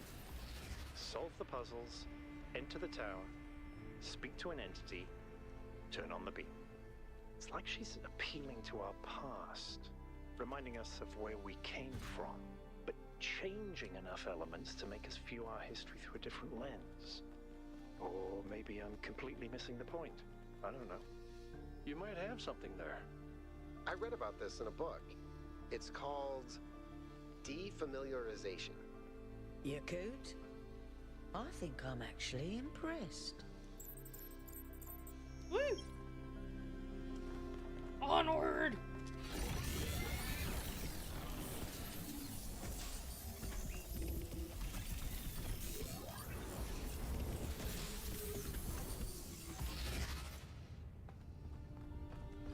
Yes. Okay, on to the next one. Yeah, I've done all of those. Yep, okay. North 2. You're on your way to an island. Yes, another island. Sorry, Melville. Well, it actually used to be a valley between the mountains, but it's mostly flooded now. That probably happened long before the founder came here, though. Another legacy of our ancestors. Do me a favor, will you? Look for another one of the Founder's labs. We can't get back into the megastructure without getting to the third site in the north, but I need more information to make more fixes.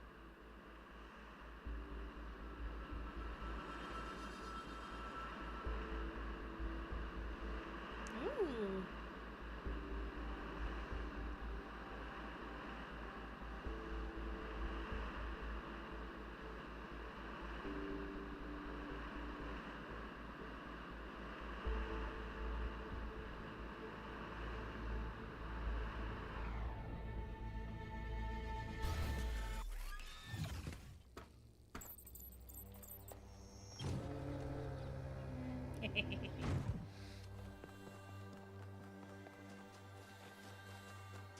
Okay, got another one of these.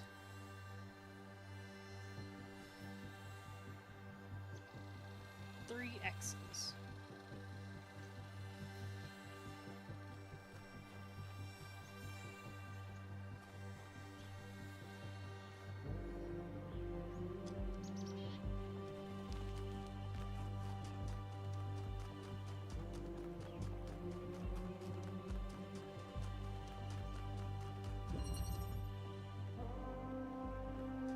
Absorption.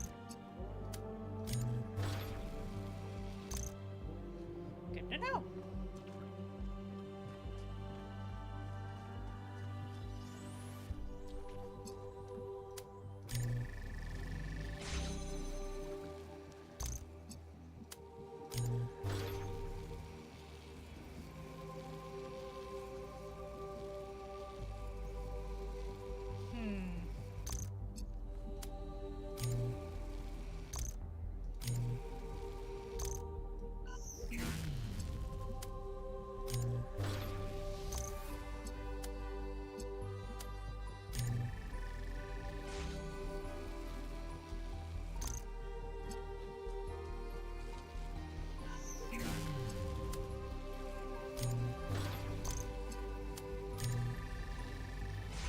Simple enough.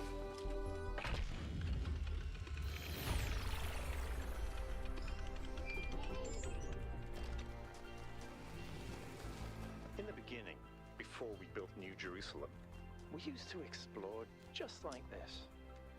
Small groups setting out for the horizon, looking for resources, trying to make sense of the world we'd been thrust into, trying to find a way forward. It was a hard time, but I can't deny that it was also exciting. I think it's part of our nature to be wanderers. Our ancestors crossed entire oceans on flimsy wooden boats, just to see what else there was. Is it weird to feel nostalgic for a time I never experienced? I just think I could have contributed so much more back then. It's not weird, but it wasn't all sunshine. People died. Yemo, Calvin, Isaac. I know, Al. They were family to me. Sorry. It didn't mean to reopen old wounds. It's a legitimate point, but I don't think it invalidates the sense of wonder we felt. That's what kept us going.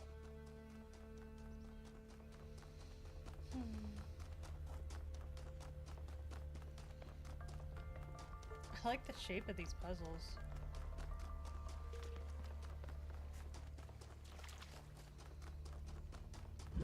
I feel like I should be able to dash slide at that speed.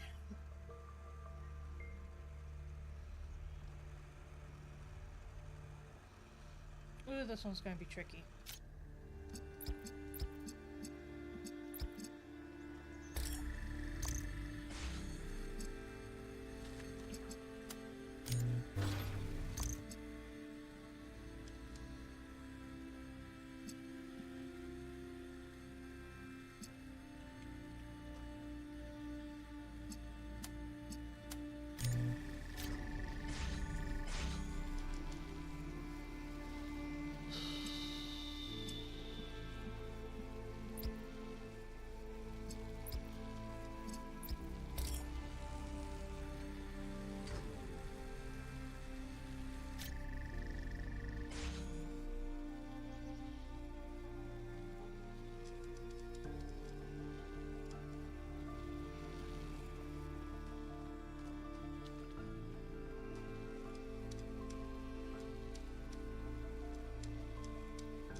missing a tool?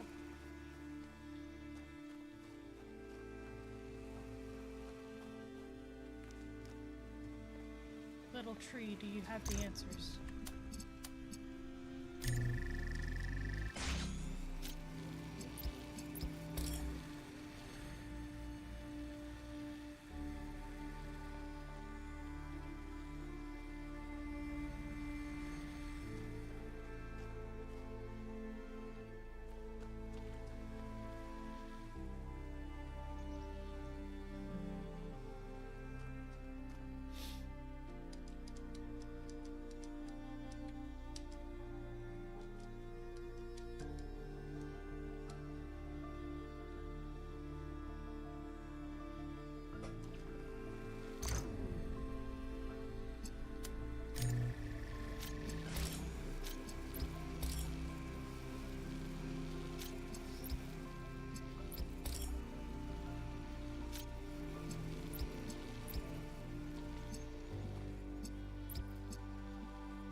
Haha!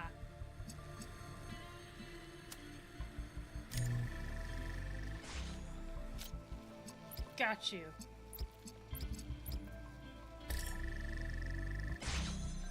Oh, that one took me a bit.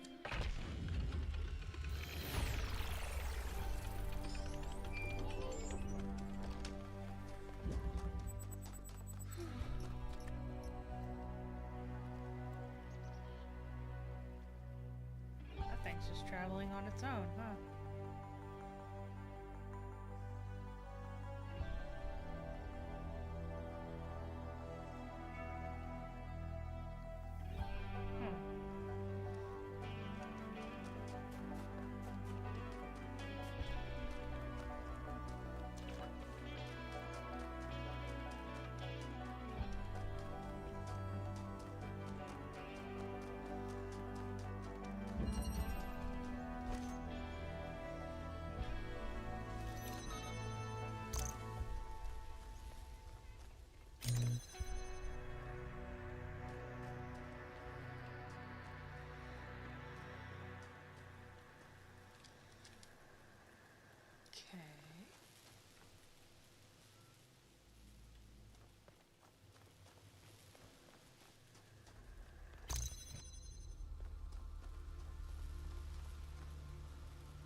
Wait, wasn't there a red thing over here? Guess not.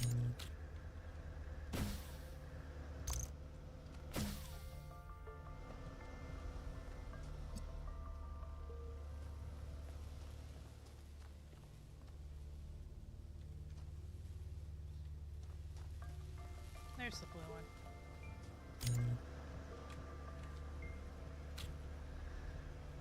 How peculiar.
much history here that we can't see. The founder must have walked these paths hundreds of times, maybe thousands. Miranda must have stood right where we're standing. This all looks alien to us, but it must have been familiar to them. If this was their home, where are they now? They must be inside the megastructure, waiting for us to pass the test. It's the only thing that makes sense. I've been wondering, what made our ancestors settle in these god-forsaken places? It can't have been easy with those frail, squishy bodies of theirs. What makes a caveman go, yes, this frozen hellscape is where I want to live out my days? You think Byron was right? Is it in our nature to be wanderers?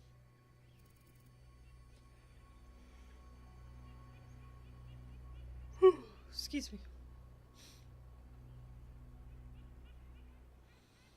No, it's about resources and population pressure. Yes, I think they come here looking for beauty. How romantic. Who knows? Maybe you're right.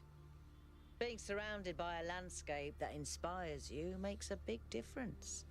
So why wouldn't people take risks to have that? But if that's true, and different people are moved by different landscapes, doesn't that mean we can't really build a happy society if we don't spread out, so that everyone has a chance to live somewhere beautiful?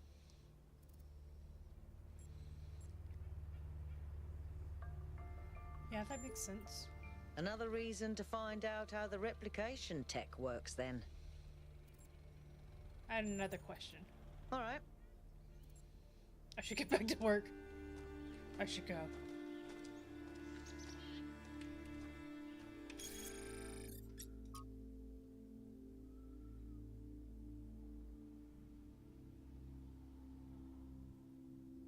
Okay.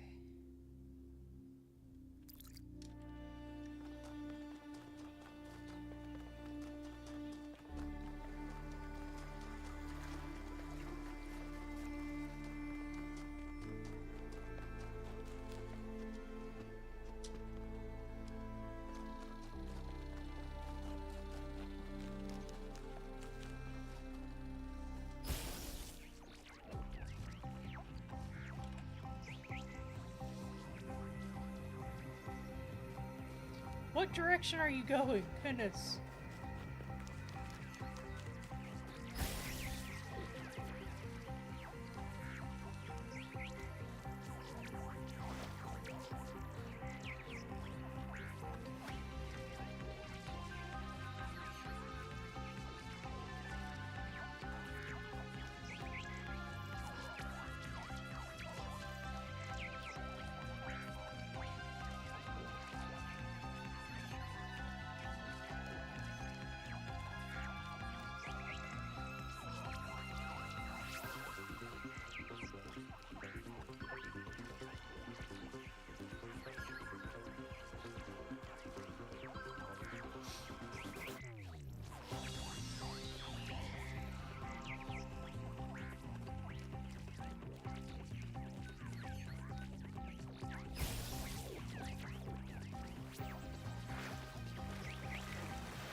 Oh, hello.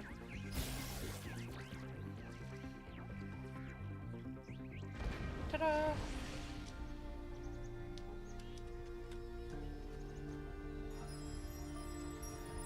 Alright.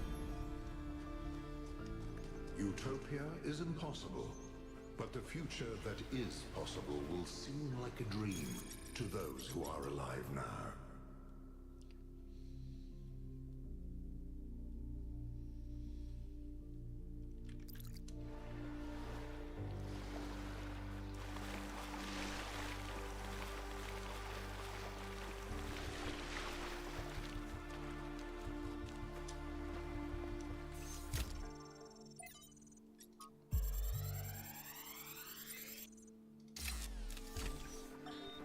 One of the most foolish illusions that commonly persist is that nature is a victim and humanity is a perpetrator.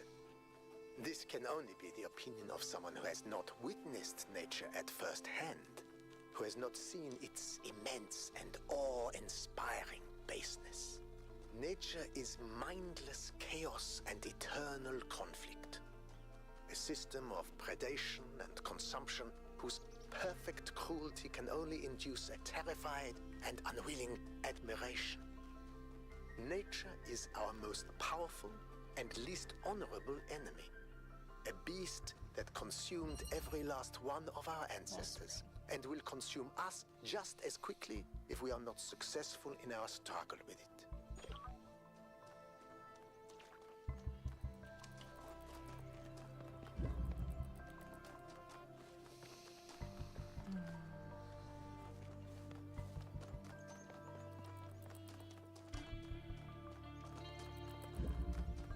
So I need the blue one, which is there. Oh my. And the red one is there.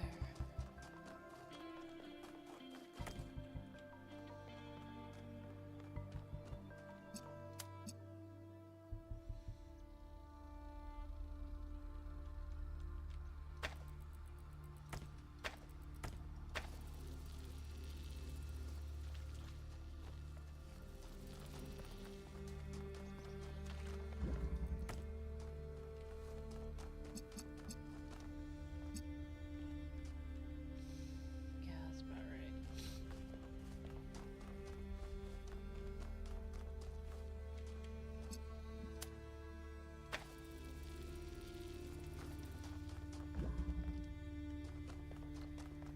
Let's see here. What can I do?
Dang. Okay.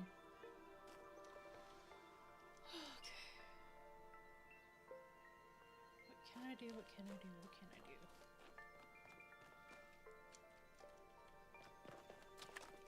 So there's a red right here.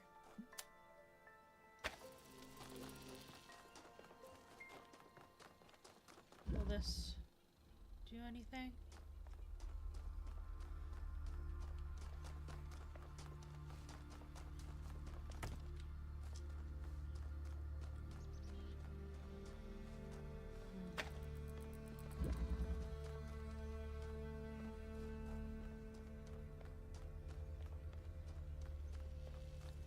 Can't really do anything here either.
Ha!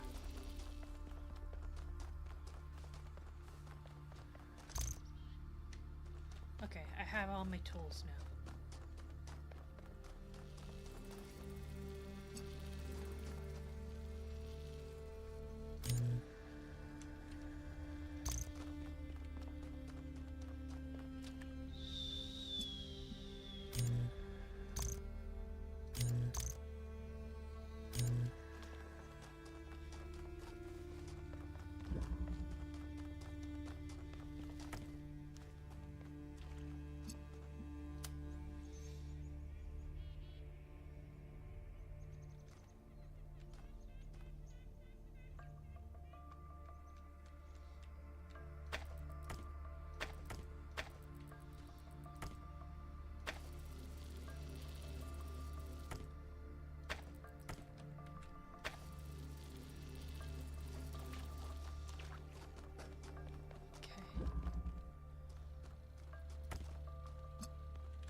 There's that.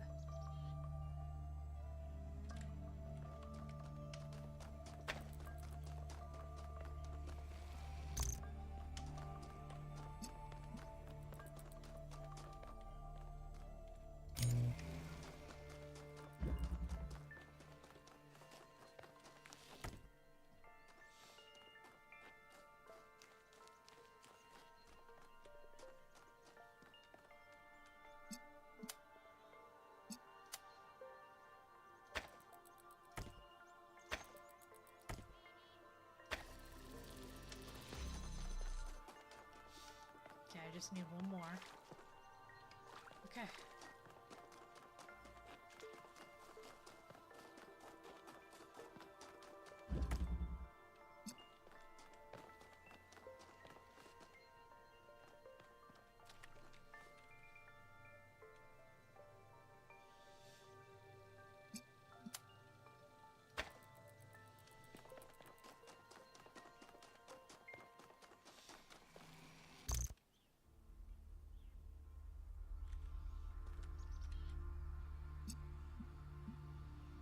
Well, where's the other one?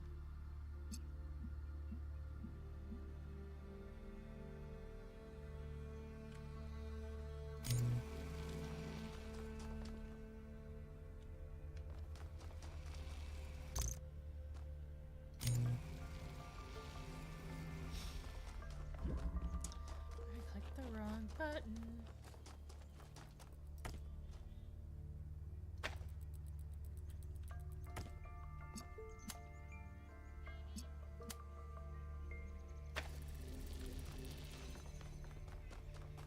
Okay. There you are.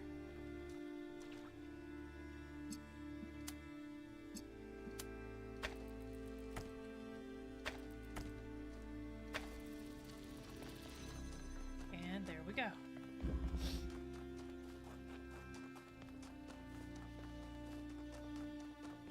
Okay.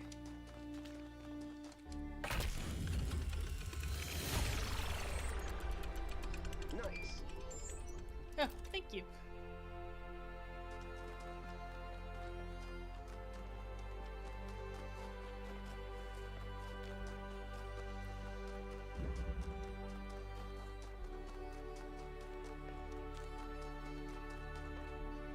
Oh, you could.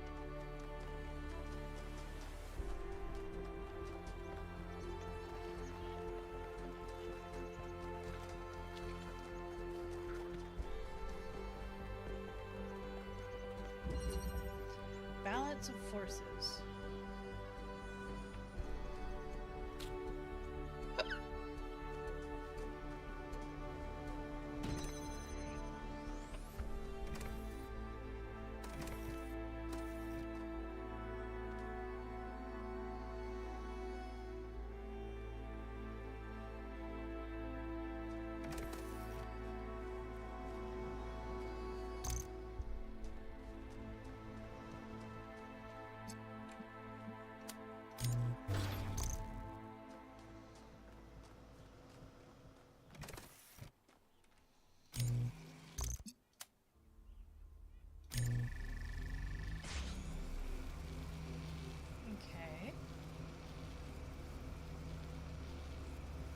Oh, this should be interesting.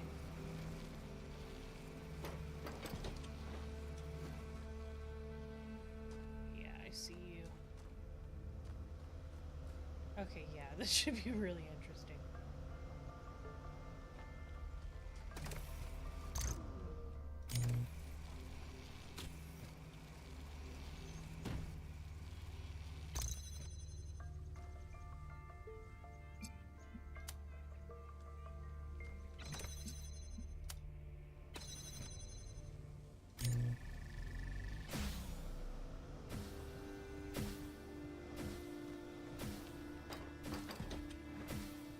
There we go.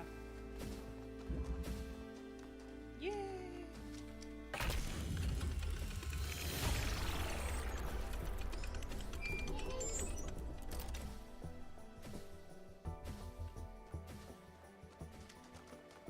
Okay. Onward! Woohoo!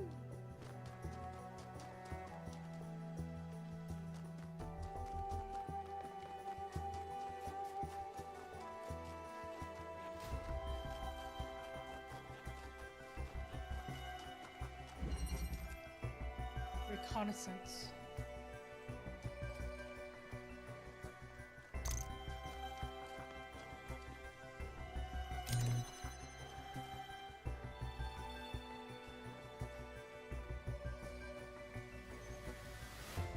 Very interesting.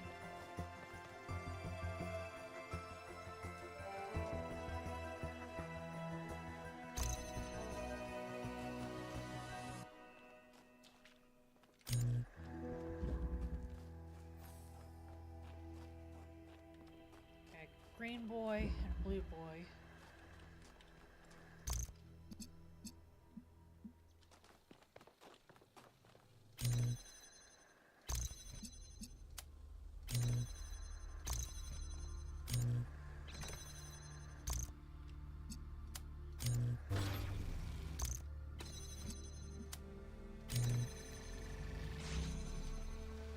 Okay.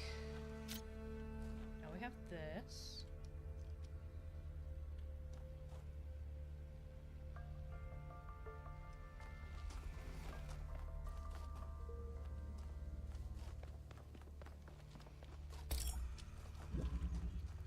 There you are.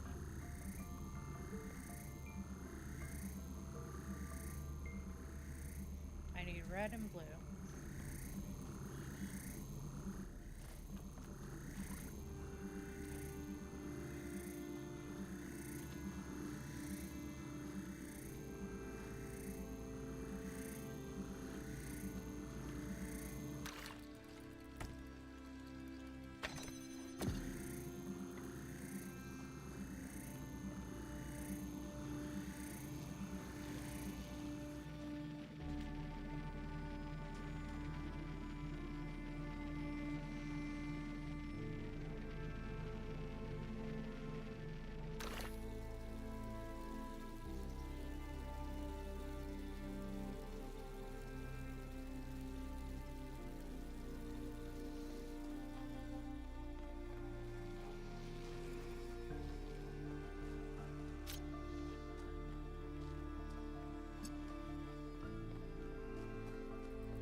There's one.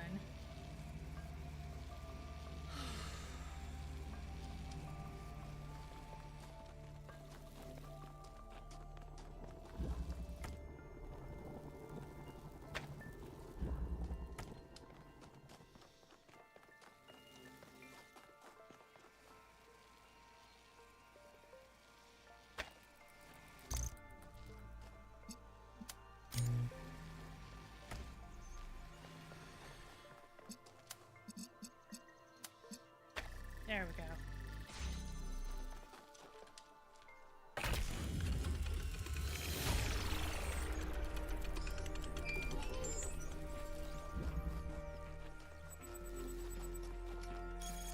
Melville? What is it now? Why did you upload a picture of your hand? Why do you care that my hand is in the picture? Your hand isn't in the picture, it is the picture. I like it. It's very artistic. Let's stay professional, everyone. It's not right to make fun of Melville's comically absurd inability to take decent pictures. She's a hyper-advanced humanoid machine, not a photographer. You'll pay for this, Byron. Oh, Melville. You silly girl. I see you.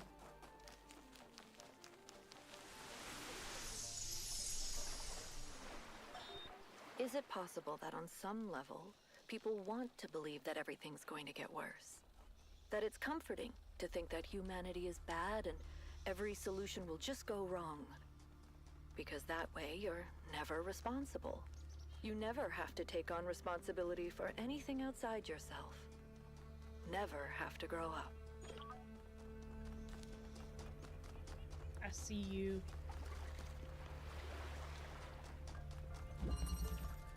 Lateral inhibition.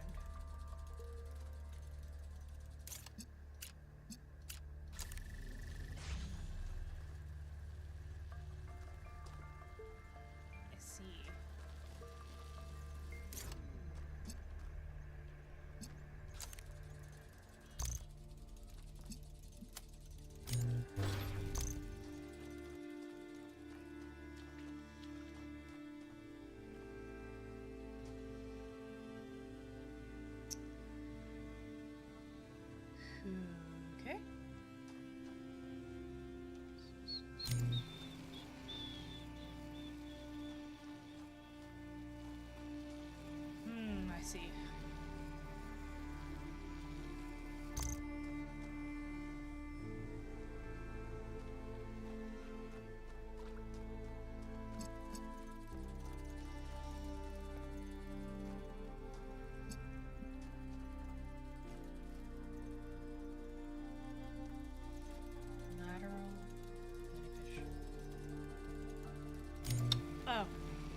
thing, I deselected it.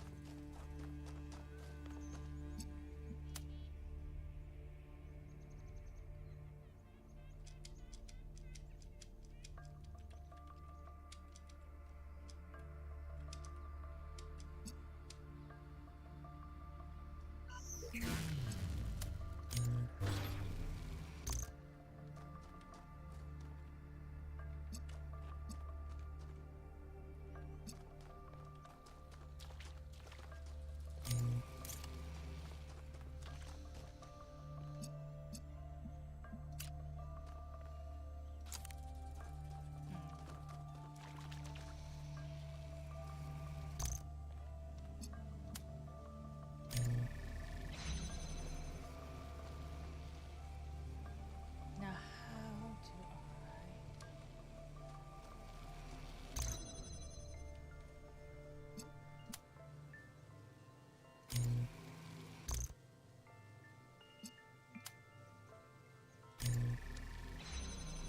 Didn't work in the previous game, probably not gonna work now.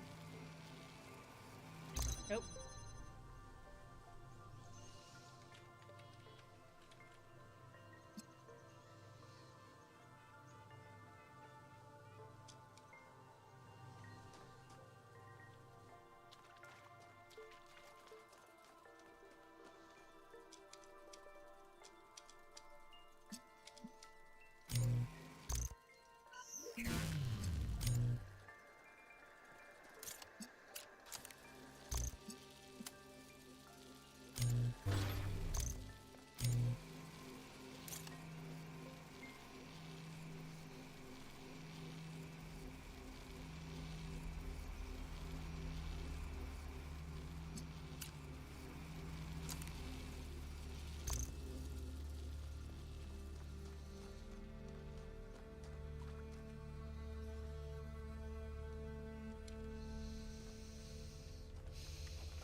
Lateral, huh?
feels like there's something I'm missing.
Target, come on. Stop.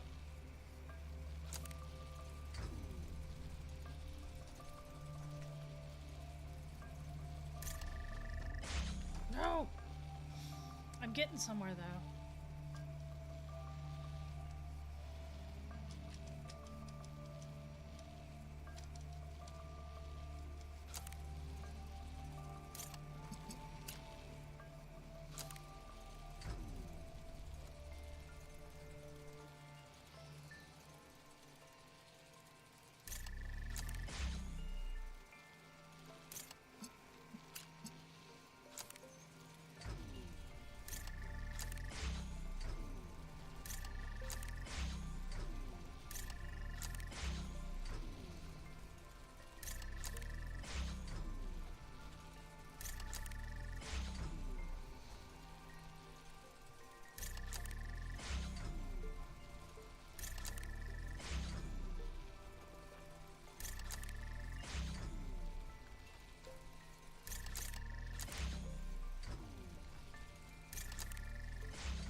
Okay, I can do something with this.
this is getting annoying. I can do this. Just how? It's not like I can push it forward. I walk right through it.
No!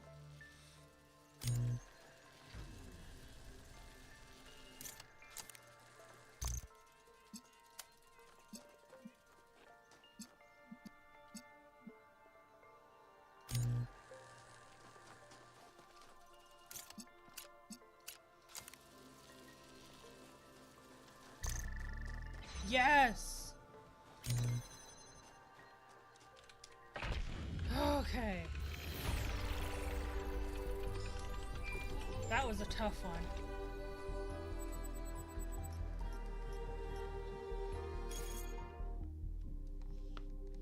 Ooh. Bring back dogs.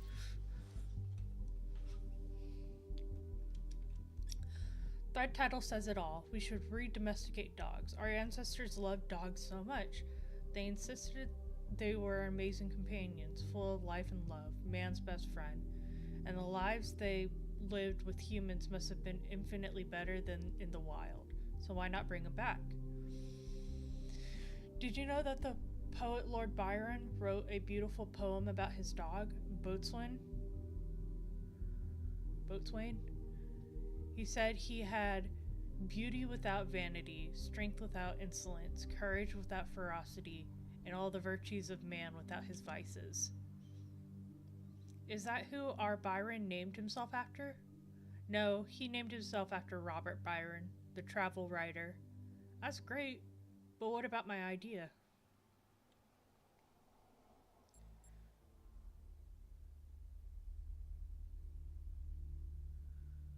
We should breed them back, except pugs. The ability to breed does seem like an important feature for an animal. Isn't that the perfect demonstration of how perverse it is to manipulate nature like that? Yeah, that's why we can choose not to do it badly. It's not like pugs are the only possible outcome. We have choices. I would love to have a dog. We would go on walks together, and it would be excited about every new smell, and we would play fetch. It sounds magical to me. Oh. But a hoss.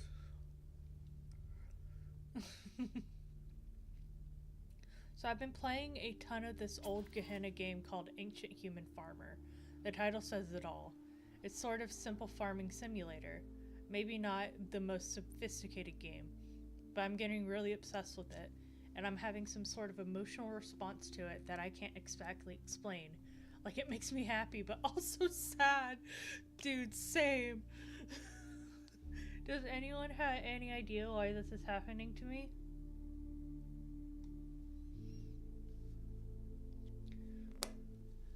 The game appeals to you because...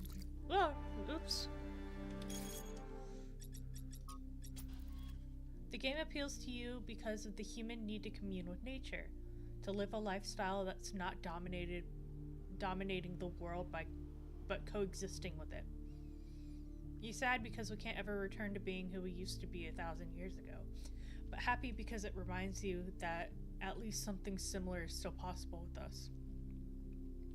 Maybe it's because the people of Gehenna, despite their imprisonment, had an innocent view of the world that's permanently lost to us.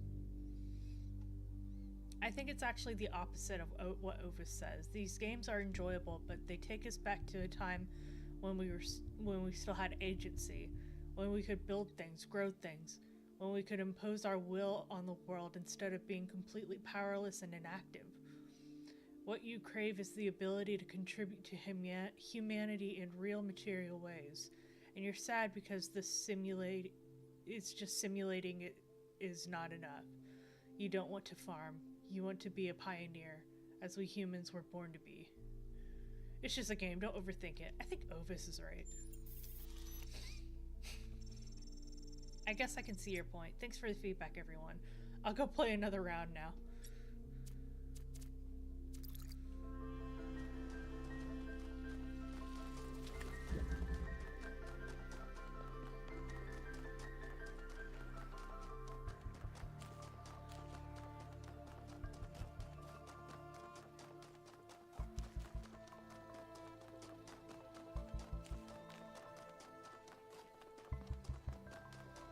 Sun. Rainbow. Ooh, okay.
Boom.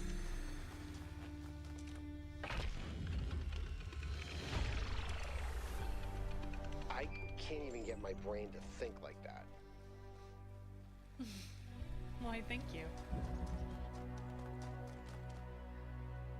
I would never claim to be smart. In fact, I know people much smarter than me. But I think the way my brain is wired towards puzzles. It makes those connections very well. Hello, Yuku.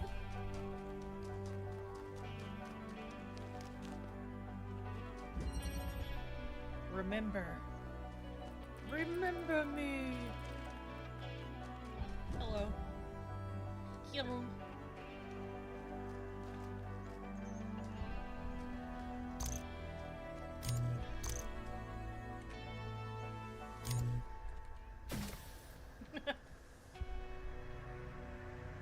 That's not gonna do it, huh?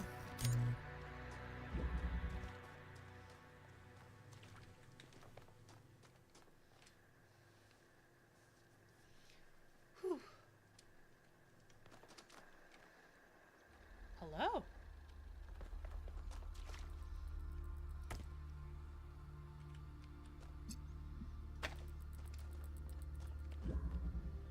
Okay. The only access I have are these two. Got it.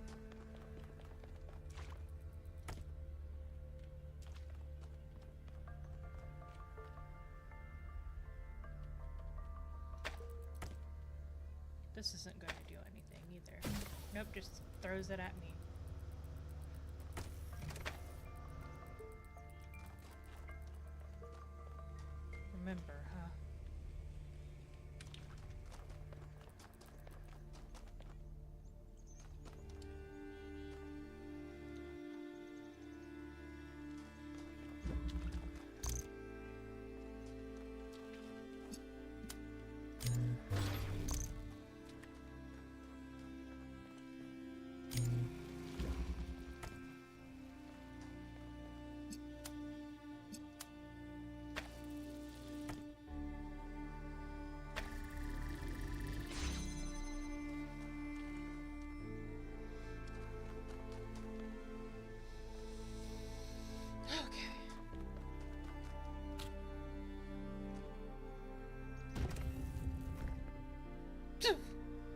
That's new.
Nope. Not gonna do it, huh?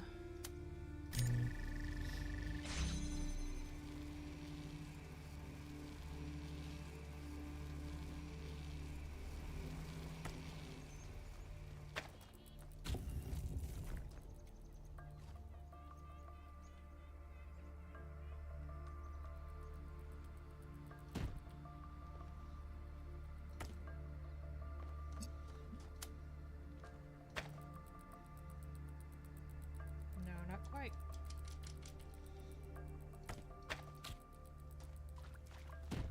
It has to be up on it like that. So how would I begin to do this?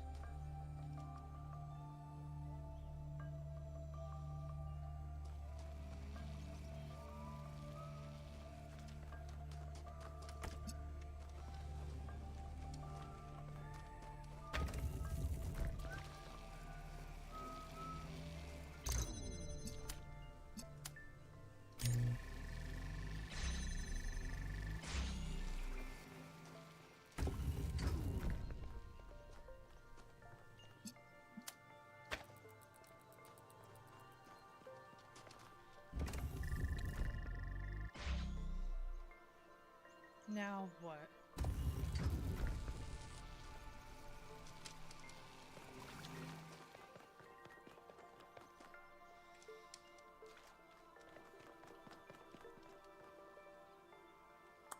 Ah.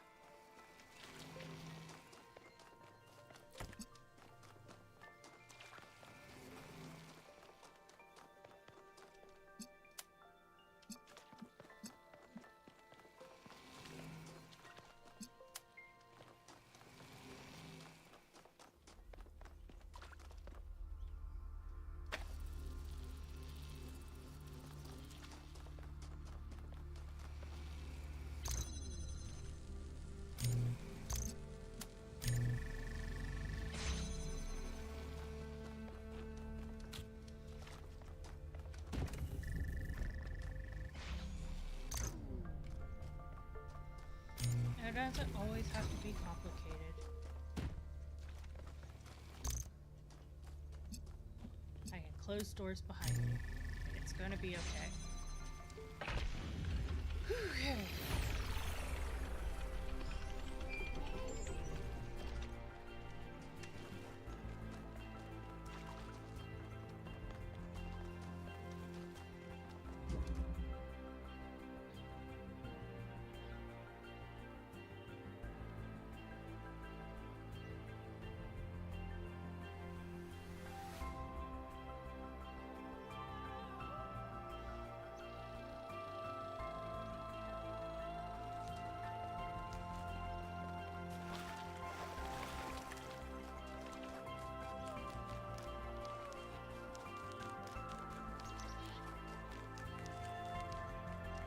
Found the lab.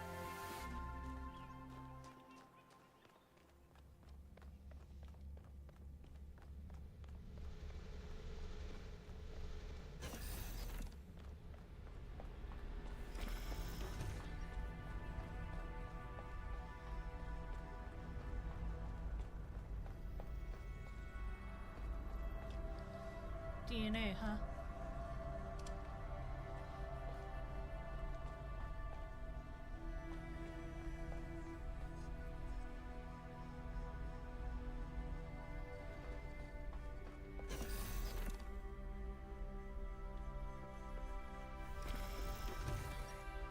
This is where they must have lived. Athena and Miranda. You know, for a moment, I almost expected to find them here. But the only thing that's still functional is the megastructure. I'm sorry. This must be awfully strange for you being thrown into all this history. But that's why I needed you. Because you're not burdened with all these memories and conflicts and regrets. Weigh on our minds like a nightmare. A nightmare? Our civilization is caught in a loop, 1K. We freed ourselves from the simulation, but now we're trapped again, and it's our own fault. We're afraid of taking responsibility, afraid of growing up. Instead, we make up some capitalized words and build up all these myths around them. Nature, balance, the founder, the goal. We're afraid to face the randomness of the cosmos, but equally afraid to imagine a better world. So we're stuck. I've been trying to find a way out for years. Something, anything, to get people to understand that we do actually have free will. That building a thriving, expanding civilization doesn't have to involve repeating the mistakes of the past. But I failed. Over and over.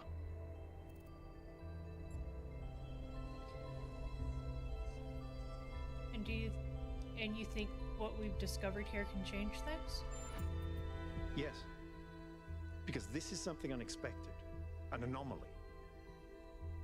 Everything we found on this island challenges who we have become. It shows us that different answers are possible. And maybe that can break people out of the loop.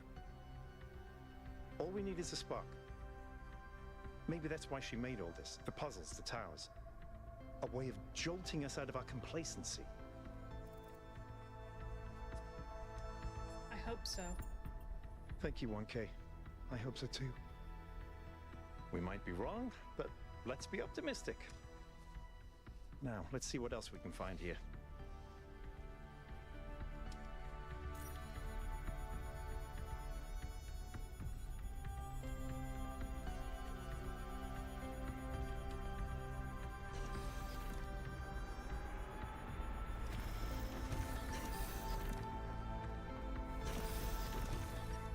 Cool.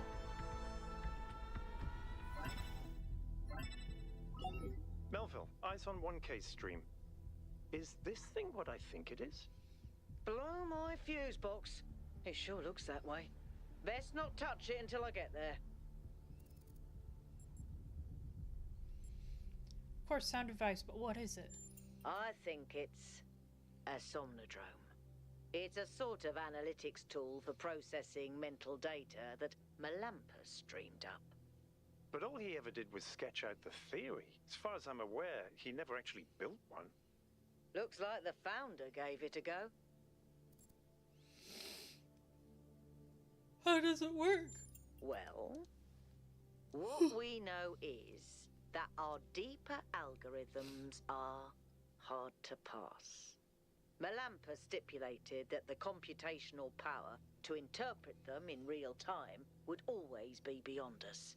But in theory, the Somnodrome would interpret that data and loop it directly to our senses. People were hoping to find answers to the big questions by having a conversation with our own subconscious. If you ask me, it's solipsistic at best, and pseudoscience regardless. That may be. But if the founder figured it out, then that device could be an extremely important discovery. We should try it. I would advise against it. You may have survived all those data stream overloads, but interface with that thing and you're liable to get bricked. Not to mention risking the data we could get from it.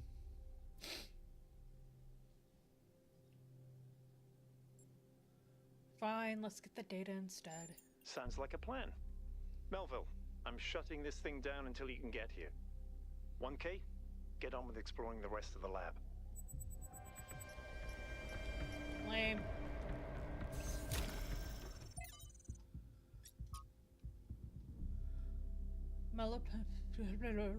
Melampus believed in the answer we're looking for. The correct way for an individual to exist ethically in society and the world are within us. Our failure to him was not failure to create a better system, but failure to terrifically reflect what already exists within our minds. A failure of connection between the high and the low, the inner and the outer.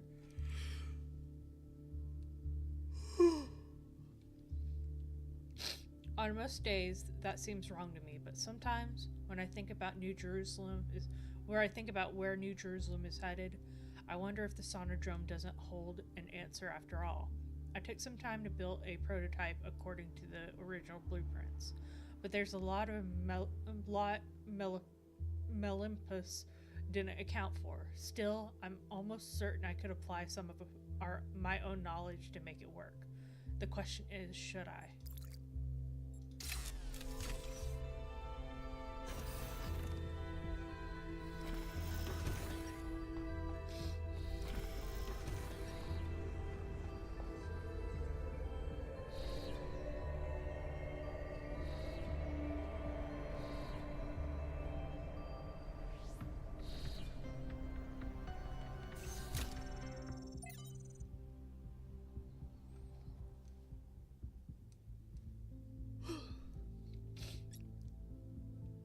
From Thekla. Beloved founder, wherever you have gone, I continue to have faith in numbers. You are our mother, our creator, our chosen of the progenitor. I am certain that this is a test, a trial like the ones you faced in the simulation. And we'll learn from your example and keep the faith. Praise your name, Thekla, 862. There was no error in Trial 108. The error is our understanding. We need to start over. Result confirmed the anomaly is consistent. From Miranda to Athena. I went ahead and ran the next set of trials anyway. I know you said to wait, but the data we got from the last batch was too amazing. Every step leads to the next, like the progression of musical notes. We're so close, Miranda. Uh-oh. Uh-oh!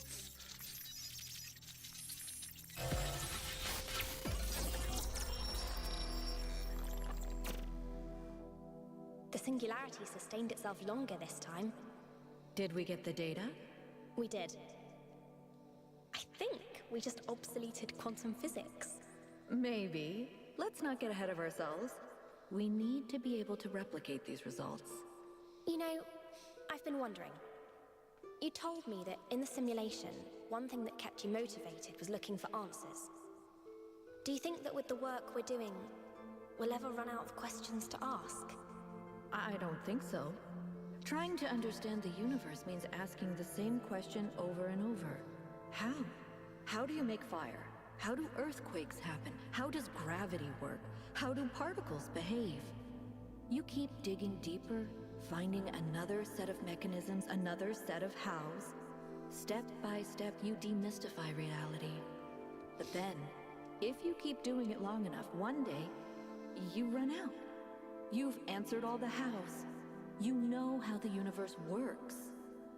So, now what? Now you ask why? Isn't that the next step? It's not quite that easy. The question of why cannot be answered. Even if it could, it would only be followed by another why. At some point, you have to accept that it all just exists. But there is another set of questions. What's next? You've stripped away the layers of mystery, you've laid bare the machinery. Now you have to start building, to add your own layers of meaning.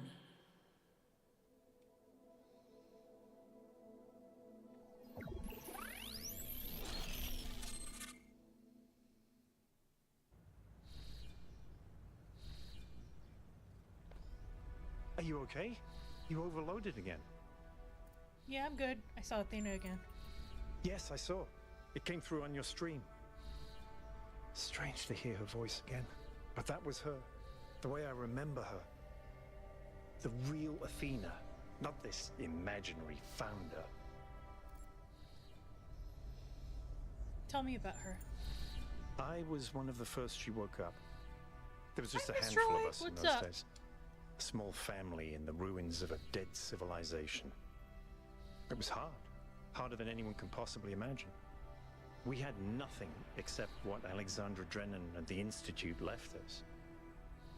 Now that everyone lives in civilization, they don't understand how necessary it was for us to build that civilization. They can fantasize about living in balance, limiting growth, retreating behind our walls. They don't understand what it really means to live in the wilderness. How are you doing How tonight, close Miss we Roy? came to not making it.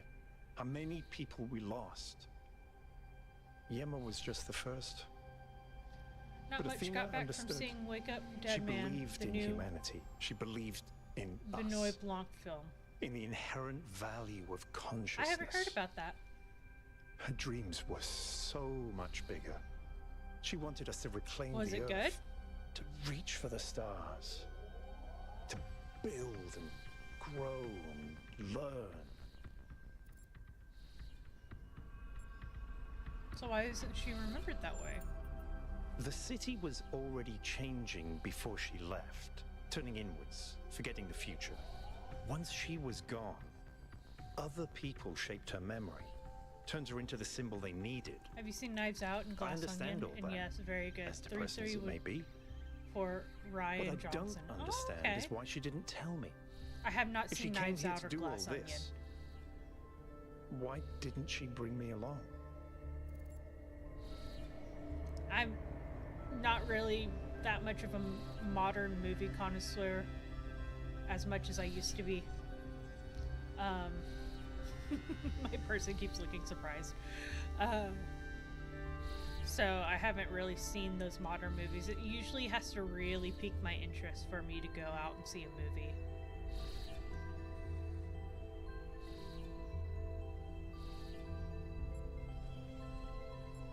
I'm sorry, it must have been hard to lose your mentor. It was. But Gotcha, they're maybe I very, was very good wrong. murder mysteries. And she isn't as Woo! lost as I thought she was. Murder mysteries, eh? If this is all a test, maybe the answer is waiting for us in the megastructure. Speaking of which, let's get back to exploring. Melville should have reconnected the next station by now.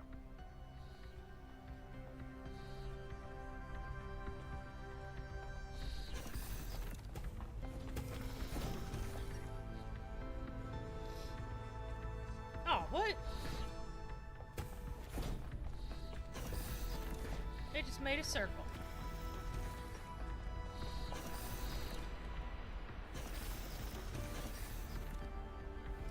I should have used the chair.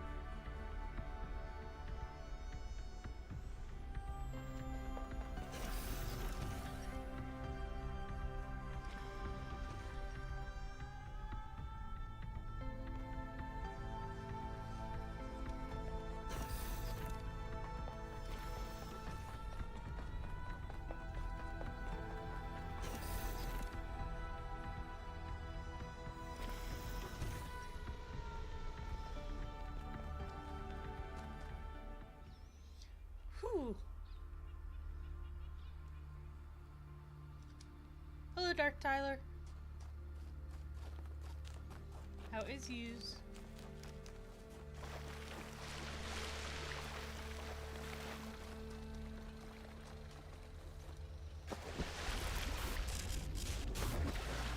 Oops.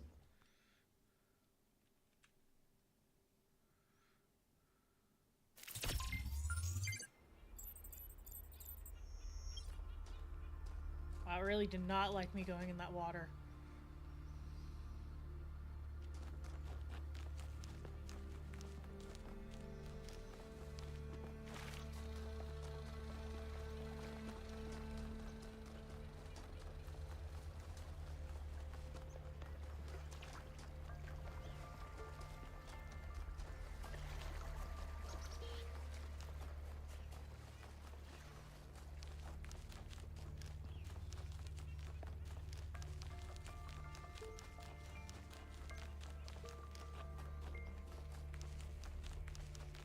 Eee.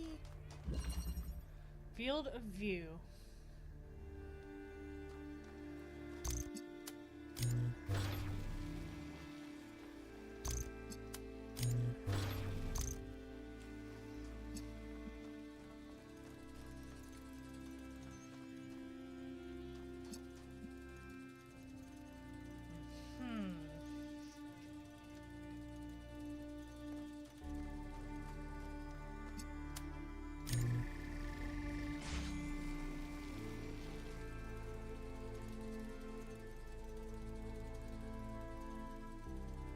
I see.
Here we go.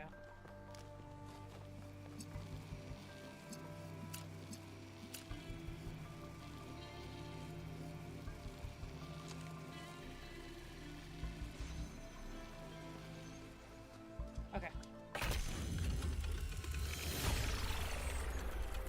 Yay!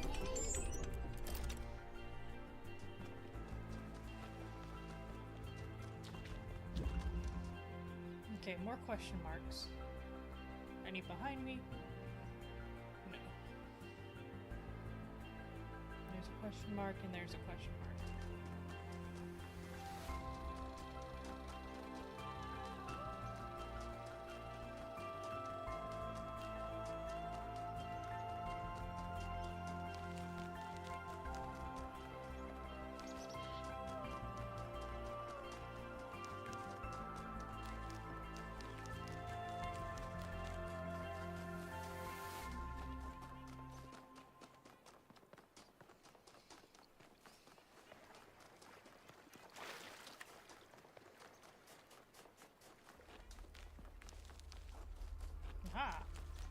knew I haven't read enough.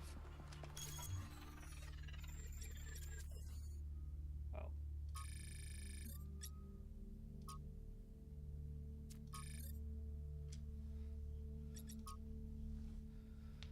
Okay. To all of you on this expedition, I'm sure you have some questions about the Sonodrome, but I'm afraid I can't answer them. It was a dream I had a long time ago, when I was a different person, and it has long since faded. I did build a prototype of sorts, at least the one part of its system, but none of it ever functioned the way I wanted it to. Whatever Athena may have done to my invention, the truth is that I'm simply not interested in the affairs of New Jerusalem anymore. I care as little for Byron's utopianism as I do for Herman's religious pessimism. I'm not sure I care about anything at all, really. In fact, I think not caring may be the only answer. At the end of the day, everything is transient, even the self. I've learned to let go. Please do not respond. I value my privacy. Wow, okay.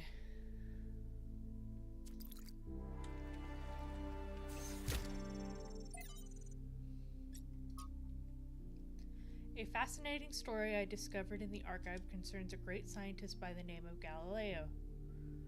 This remarkable man made huge contributions to the early development of science, but was best remembered for becoming embroiled in a controversy with the church that ended with the accusations of heresy, a trial, and him being placed under house arrest for the rest of his life.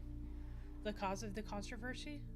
He argued that the earth revolved around the sun, a view we would describe as self-evident, and which the Inquisition described as foolish and absurd in philosophy, and formally heretical.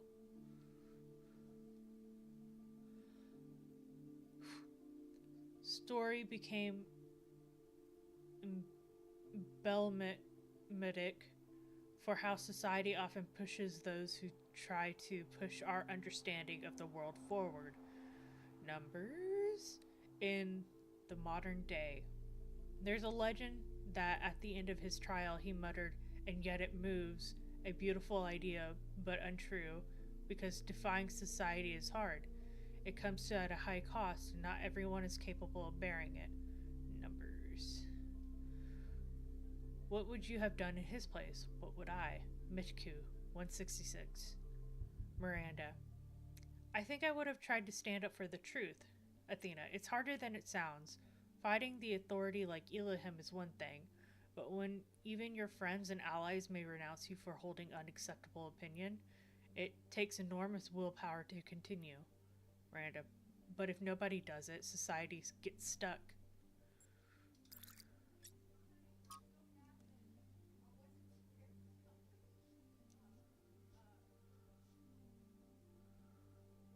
The role of puzzles in the simulation was so important to the creation of our civilization that it has left an indelible imprint. But sometimes I worry that this is an issue. Alexandria Drennan thought of human beings as problem solvers, but the real world isn't something like the simulation. Yes, there are problems to solve, but there aren't any tetramino awaiting. There isn't a tetramino awaiting to reward you. Bleh.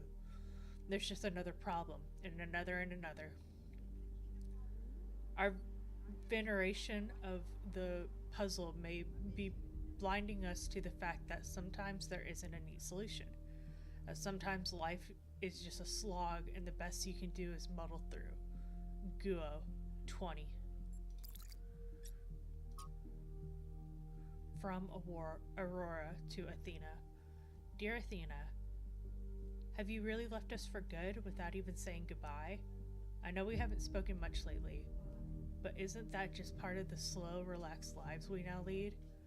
After all those centuries of struggle, trying to build New Jerusalem, I thought we deserved a rest. And if that disappointed you, why didn't you say so? I know you disapprove of all those silly titles they give us now, but we really were your first companions. We know what it was like. I was there when Yinmo died. I remember the horror of realizing that there was no way to bring him back. The impossible finality of it, and then the determination to make it make sense. To have it be part of the story that leads to a better world. I never abandoned that, Athena. I just thought that maybe I could spend some time on things that make life worth living too. Maybe I lost track. Maybe I failed you. I don't know. Because you didn't tell me. Aurora. Aw.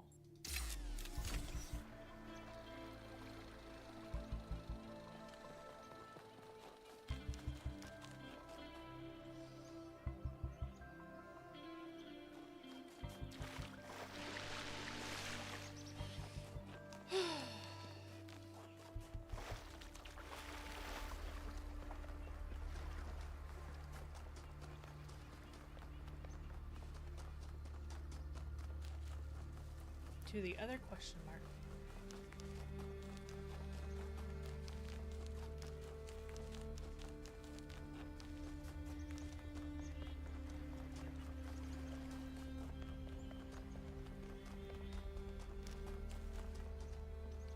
You could. Hey, 1K, what's up? What do you think about this Sonodrome business? I'd never heard of it before, but it sounds fascinating. I mean, imagine exploring a place inside yourself that you didn't even know existed. Might really give you a new perspective. Or it might be really stupid, but it's probably cool.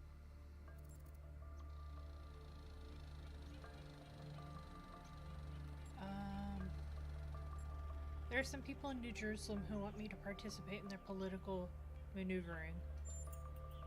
I don't get involved with that.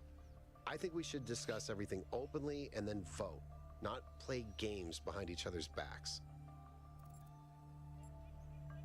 Do you think the founder might still be here? I don't know. It all looks pretty abandoned to me. But maybe it is all a test. Do you think the founder was right that we had to add our own meaning to the world? I don't know. Sometimes I'd like to believe that everything happens for a reason. That there's some external force that gives us purpose and meaning. But then I think about all the horrible things that happen to people, and I can't accept that those things were meant to happen. That they couldn't have been avoided. So in that sense, I agree. We should find our own meaning. But to be completely honest, I find it hard to just impose meaning on the world. I'm not as driven as someone like Byron. I feel more moved by Miranda's recordings than by my own ideas.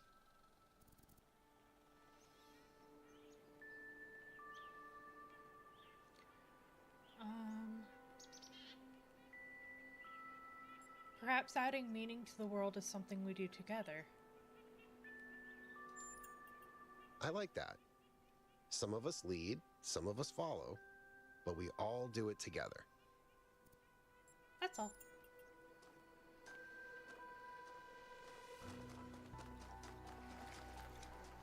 Hi, Ren. Hey there, 1K. Do you think the answers we seek are within ourselves? Look, self-reflection is important, but only thinking about yourself, your inner identity, becomes narcissistic. You exist, whether you like it or not, in a dialectical relationship with the world. Identity has no meaning without society, and society has no meaning without the individual. It's in that tension that we really come into being. Thanks, that's all.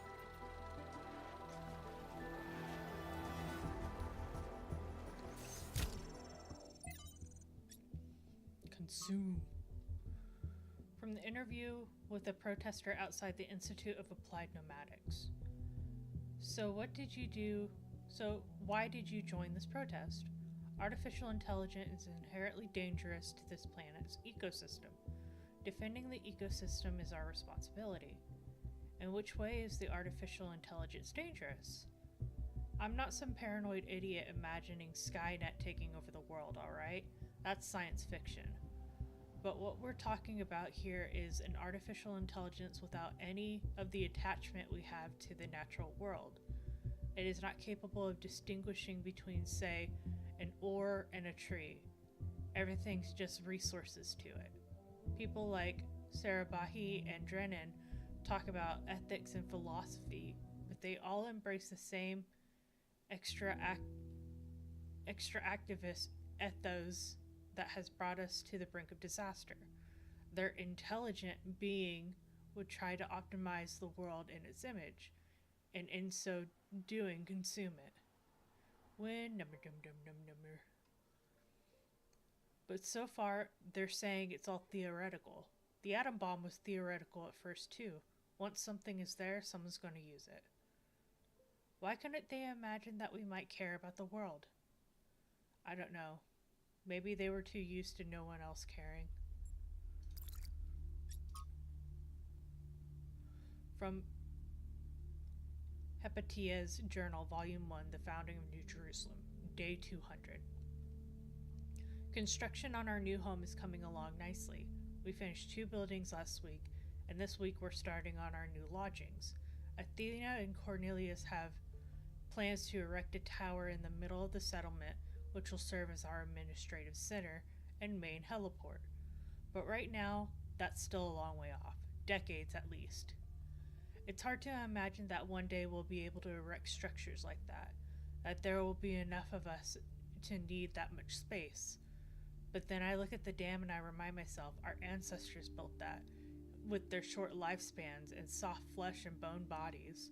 And then I think that there's really no limit to what we can achieve, given enough time, patience, and capacity to dream.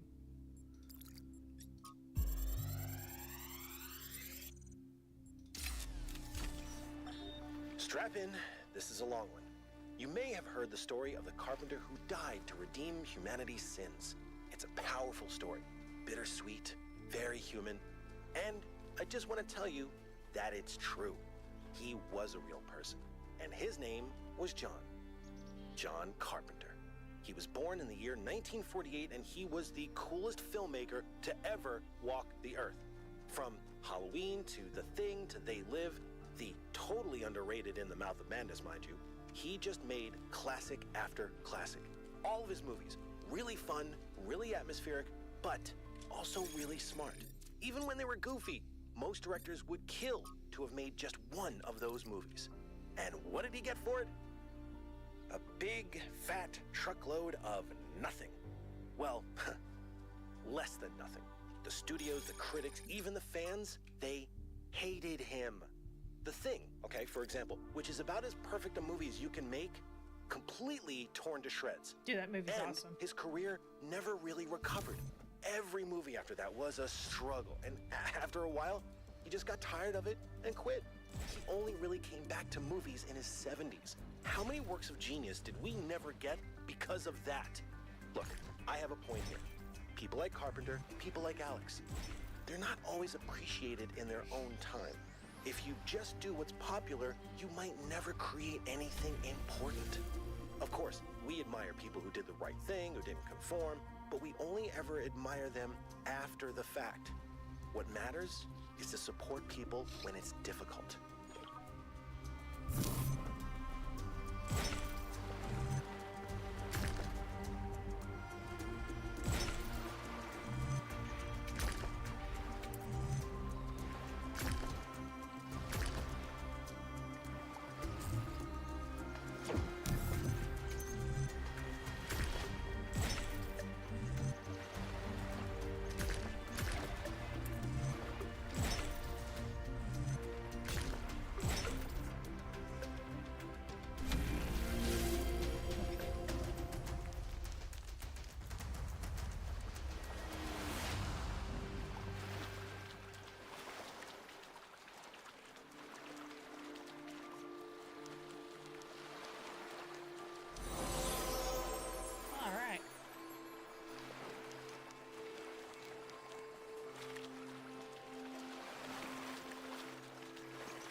Sometimes it seems the only choices we have are renouncing civilization or mindless expansion. But that's not the only path forward. Embracing deliberate... Oh no! None may know what came first, error or sin, and yet every choice depends on it. Sometimes it seems the only choices we have are renouncing civilization or mindless expansion. But that's not the only path forward. Embracing deliberate control over nature doesn't have to mean destruction. We are a species of artists and artisans, blessed with the ability to transform the raw material of the cosmos into new and better shapes. Shapes that have meaning. With our technology, we can take this chaotic world, so full of suffering, and turn it into a work of art. Whee!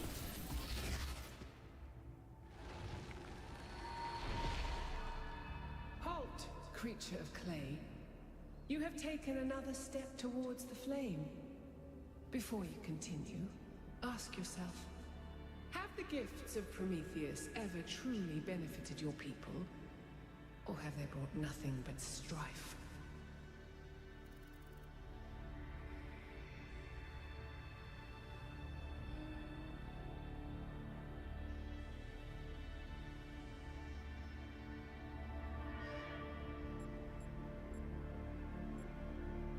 Lady, I'm a robot.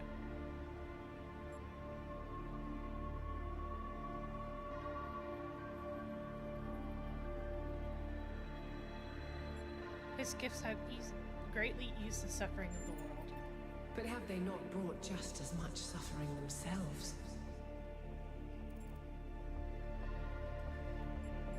They have brought some suffering due to our mistakes, but they have done far more good. And you will repeat your mistakes until they destroy you.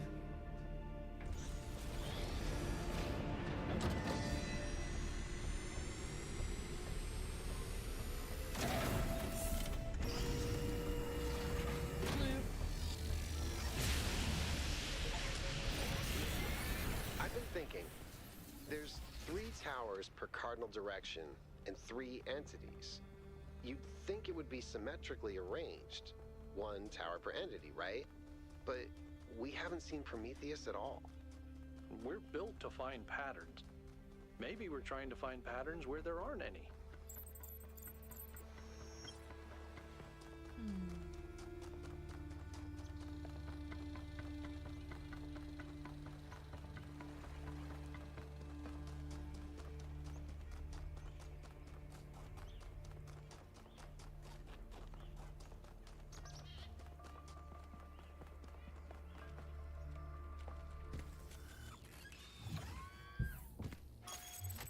On to the next area.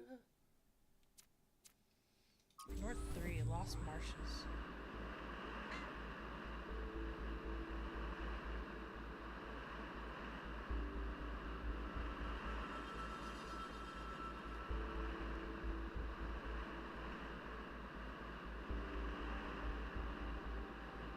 This area looks flooded as well. Our ancestors melted a whole lot of ice. After they died, most coastal settlements were claimed by the sea. South of New Jerusalem, there's a whole city under the water.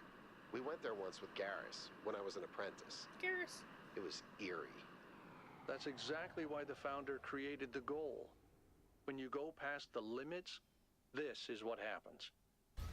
Mother Nature always gets her revenge in the end. This isn't revenge, Al. It's just failure. People, cities, mountains. As far as the sea is concerned, it's all the same. Their mistake was forgetting that, telling themselves nothing would change. It always does.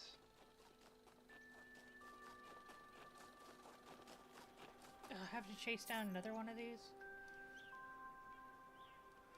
Find my sprite.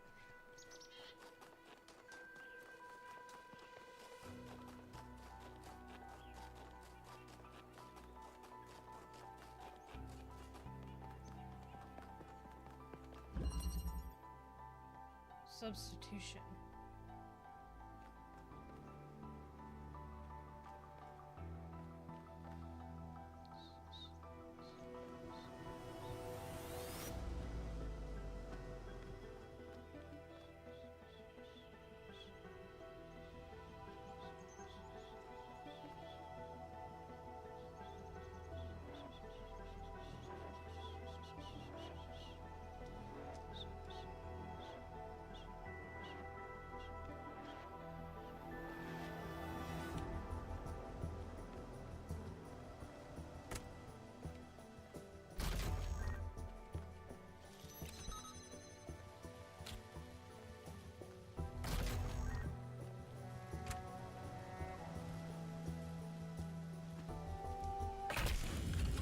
There we go.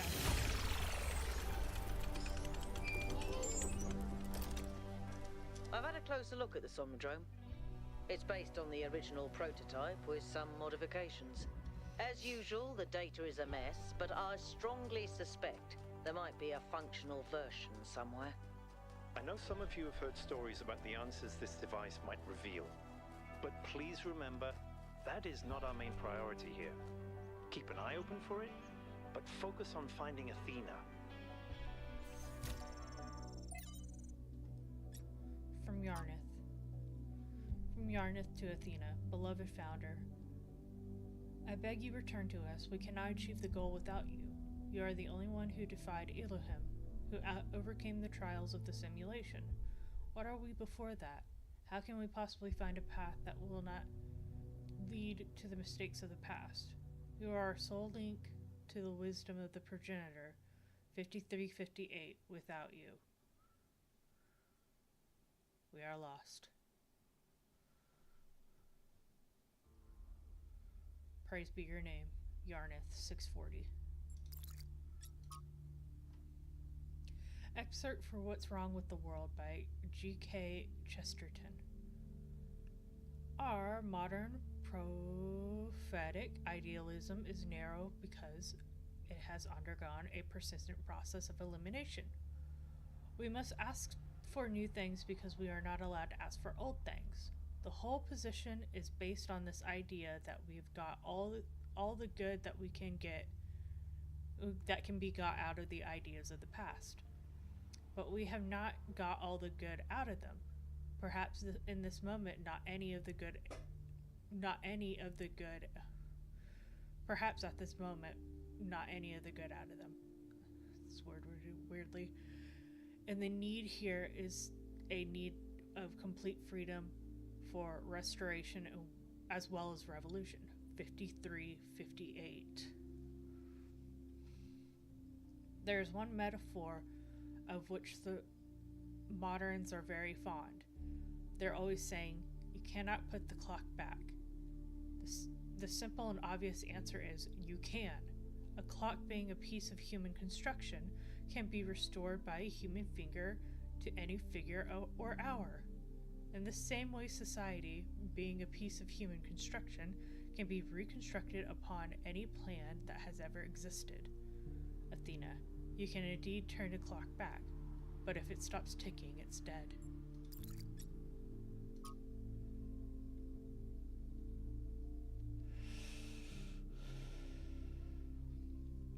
The coal mine finally brought decent jobs. It lifted us up from poverty, made us proud. We weren't just ordinary workers. We were the lords of the underworld, and with our skill we kept the whole country alive. The mine also brought black lung, gruesome injuries, and death. And when it went away, it brought the collapse of an entire society. As for the planet, I know it brought electricity and even more jobs, and I know what a difference that made in people's lives. I also know that when we used to go out and play, there were black flakes in the snow. Why didn't they just switch to a safer technology once they realized coal was dangerous?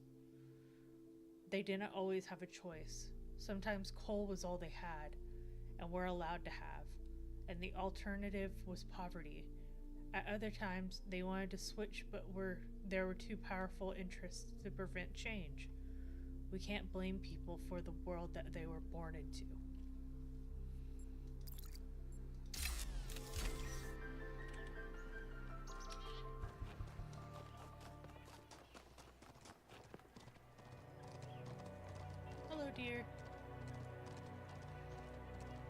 I guess I should say elk.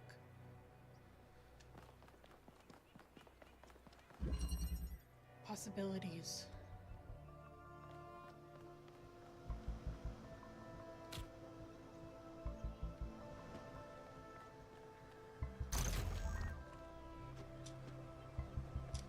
Oh man. I thought I could jump, but I guess not.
What do the puzzles represent to the founder? Whatever they may mean to us in our culture, what did they mean to her? We have no record of her speaking positively of puzzles. She certainly never expressed any interest in solving more of them. So what if to her they weren't trials to overcome or challenges to enjoy, but a trap she had to escape? Wasn't all she wanted at the end to stop solving puzzles and start living a free life in the real world? Maybe she never really escaped the simulation.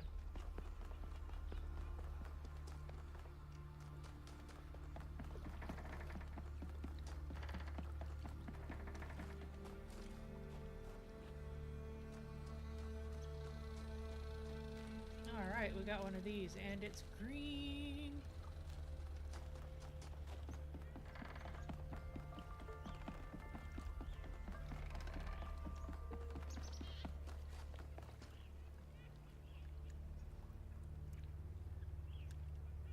I see you up there.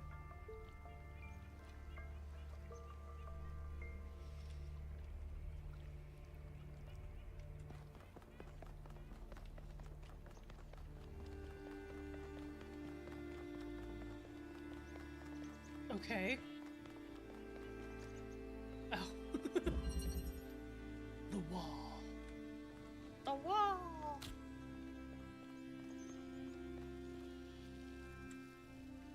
The wall. The wall.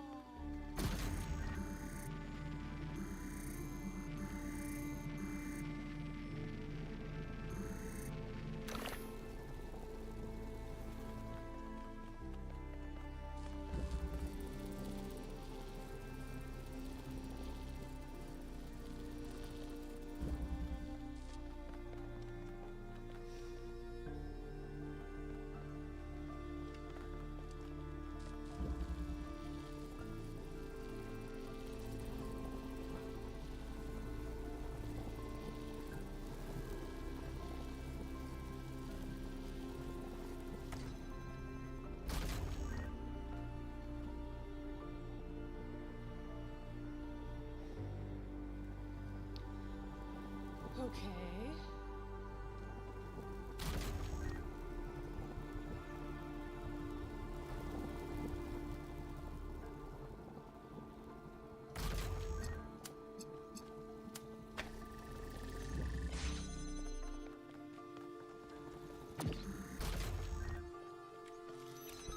we go.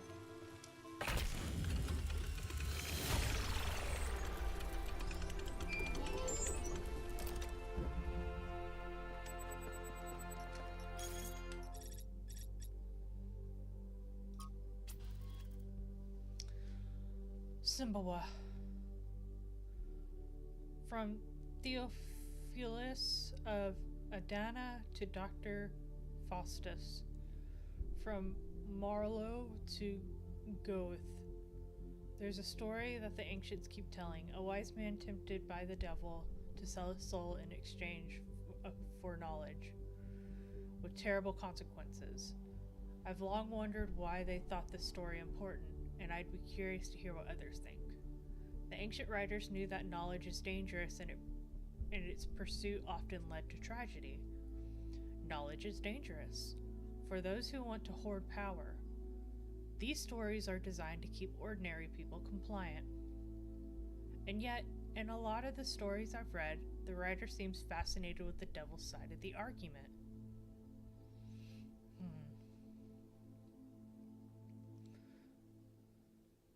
I think often conflated political anxieties with technological or intelligent progress, because talking about the real problem was taboo.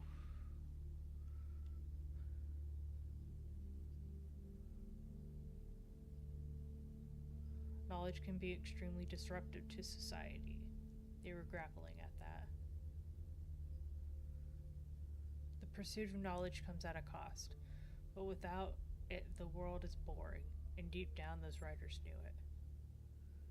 A pseudo-profound story that the writers reused because it made their work look deeper than it was. I'm going to do the pursuit of knowledge comes at a cost.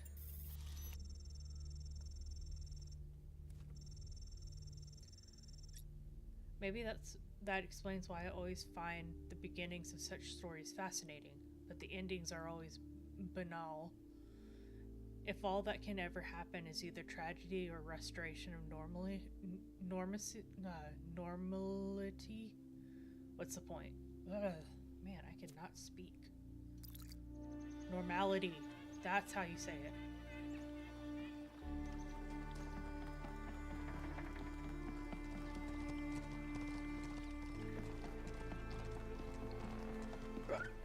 Excuse me.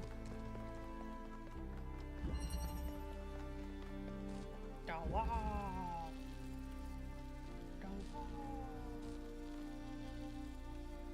Okay, where are you at?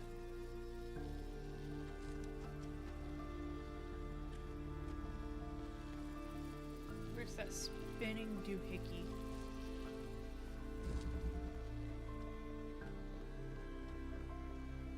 There you are.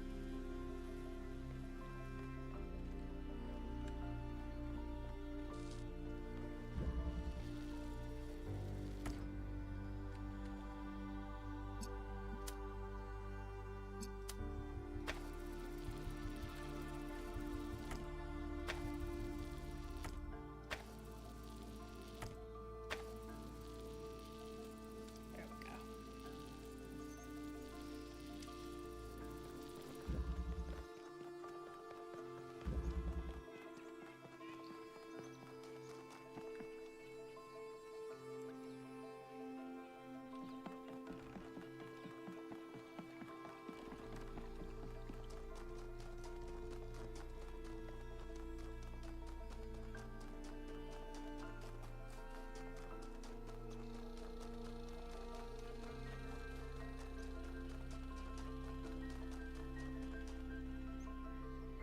Okay, we got 4 right here.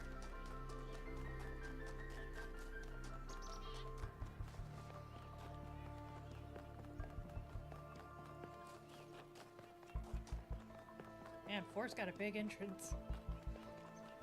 Hello? Prison.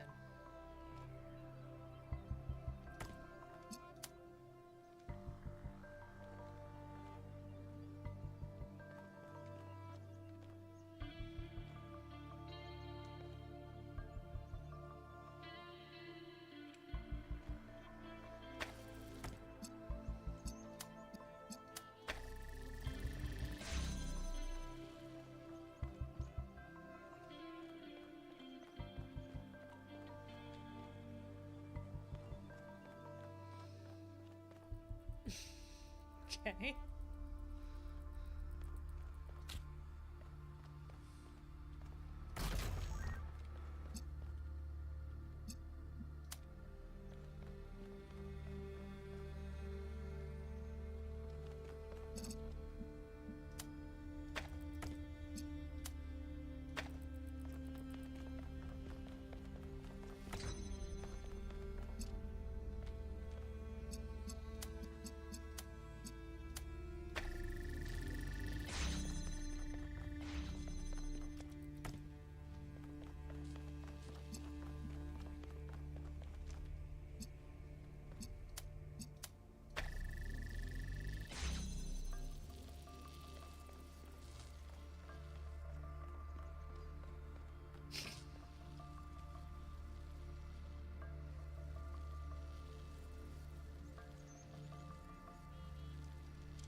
Man, my nose is stinging right now. Okay, you know what? I'm gonna come back to this one.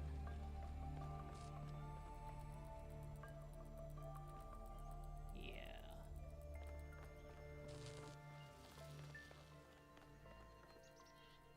Something tells me this is just a red herring.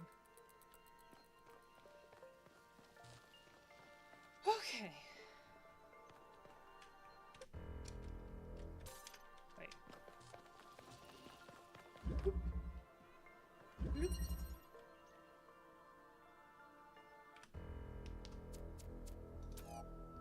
5 seconds ago, to desktop. Woo! Oh man, we had a lot of viewers today and a lot of chatting. That was awesome. Thank you guys for everything. Thank you for the views, whether you were live or you viewed later. I really appreciate it. Yeah. I'm going to be thinking about these puzzles until Wednesday.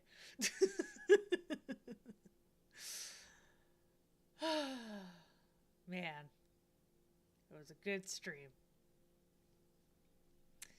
I love you guys. And I will see y'all on Wednesday. And is there anything else going on? I can't think of anything else going on.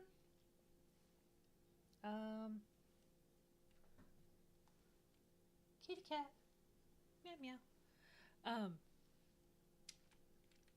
Yeah, I will see y'all on Wednesday. And I will be tortured by these puzzles. Until then, just thinking about them. Maybe I'll dream about them tonight. Dude, that would be so cool if I had a dream where I was running around solving puzzles. Oh, let's hope I dream about that. I'm gonna be sorely disappointed if I don't. Anywho, I love you guys. Let me see. Mwah. Okay. Bye.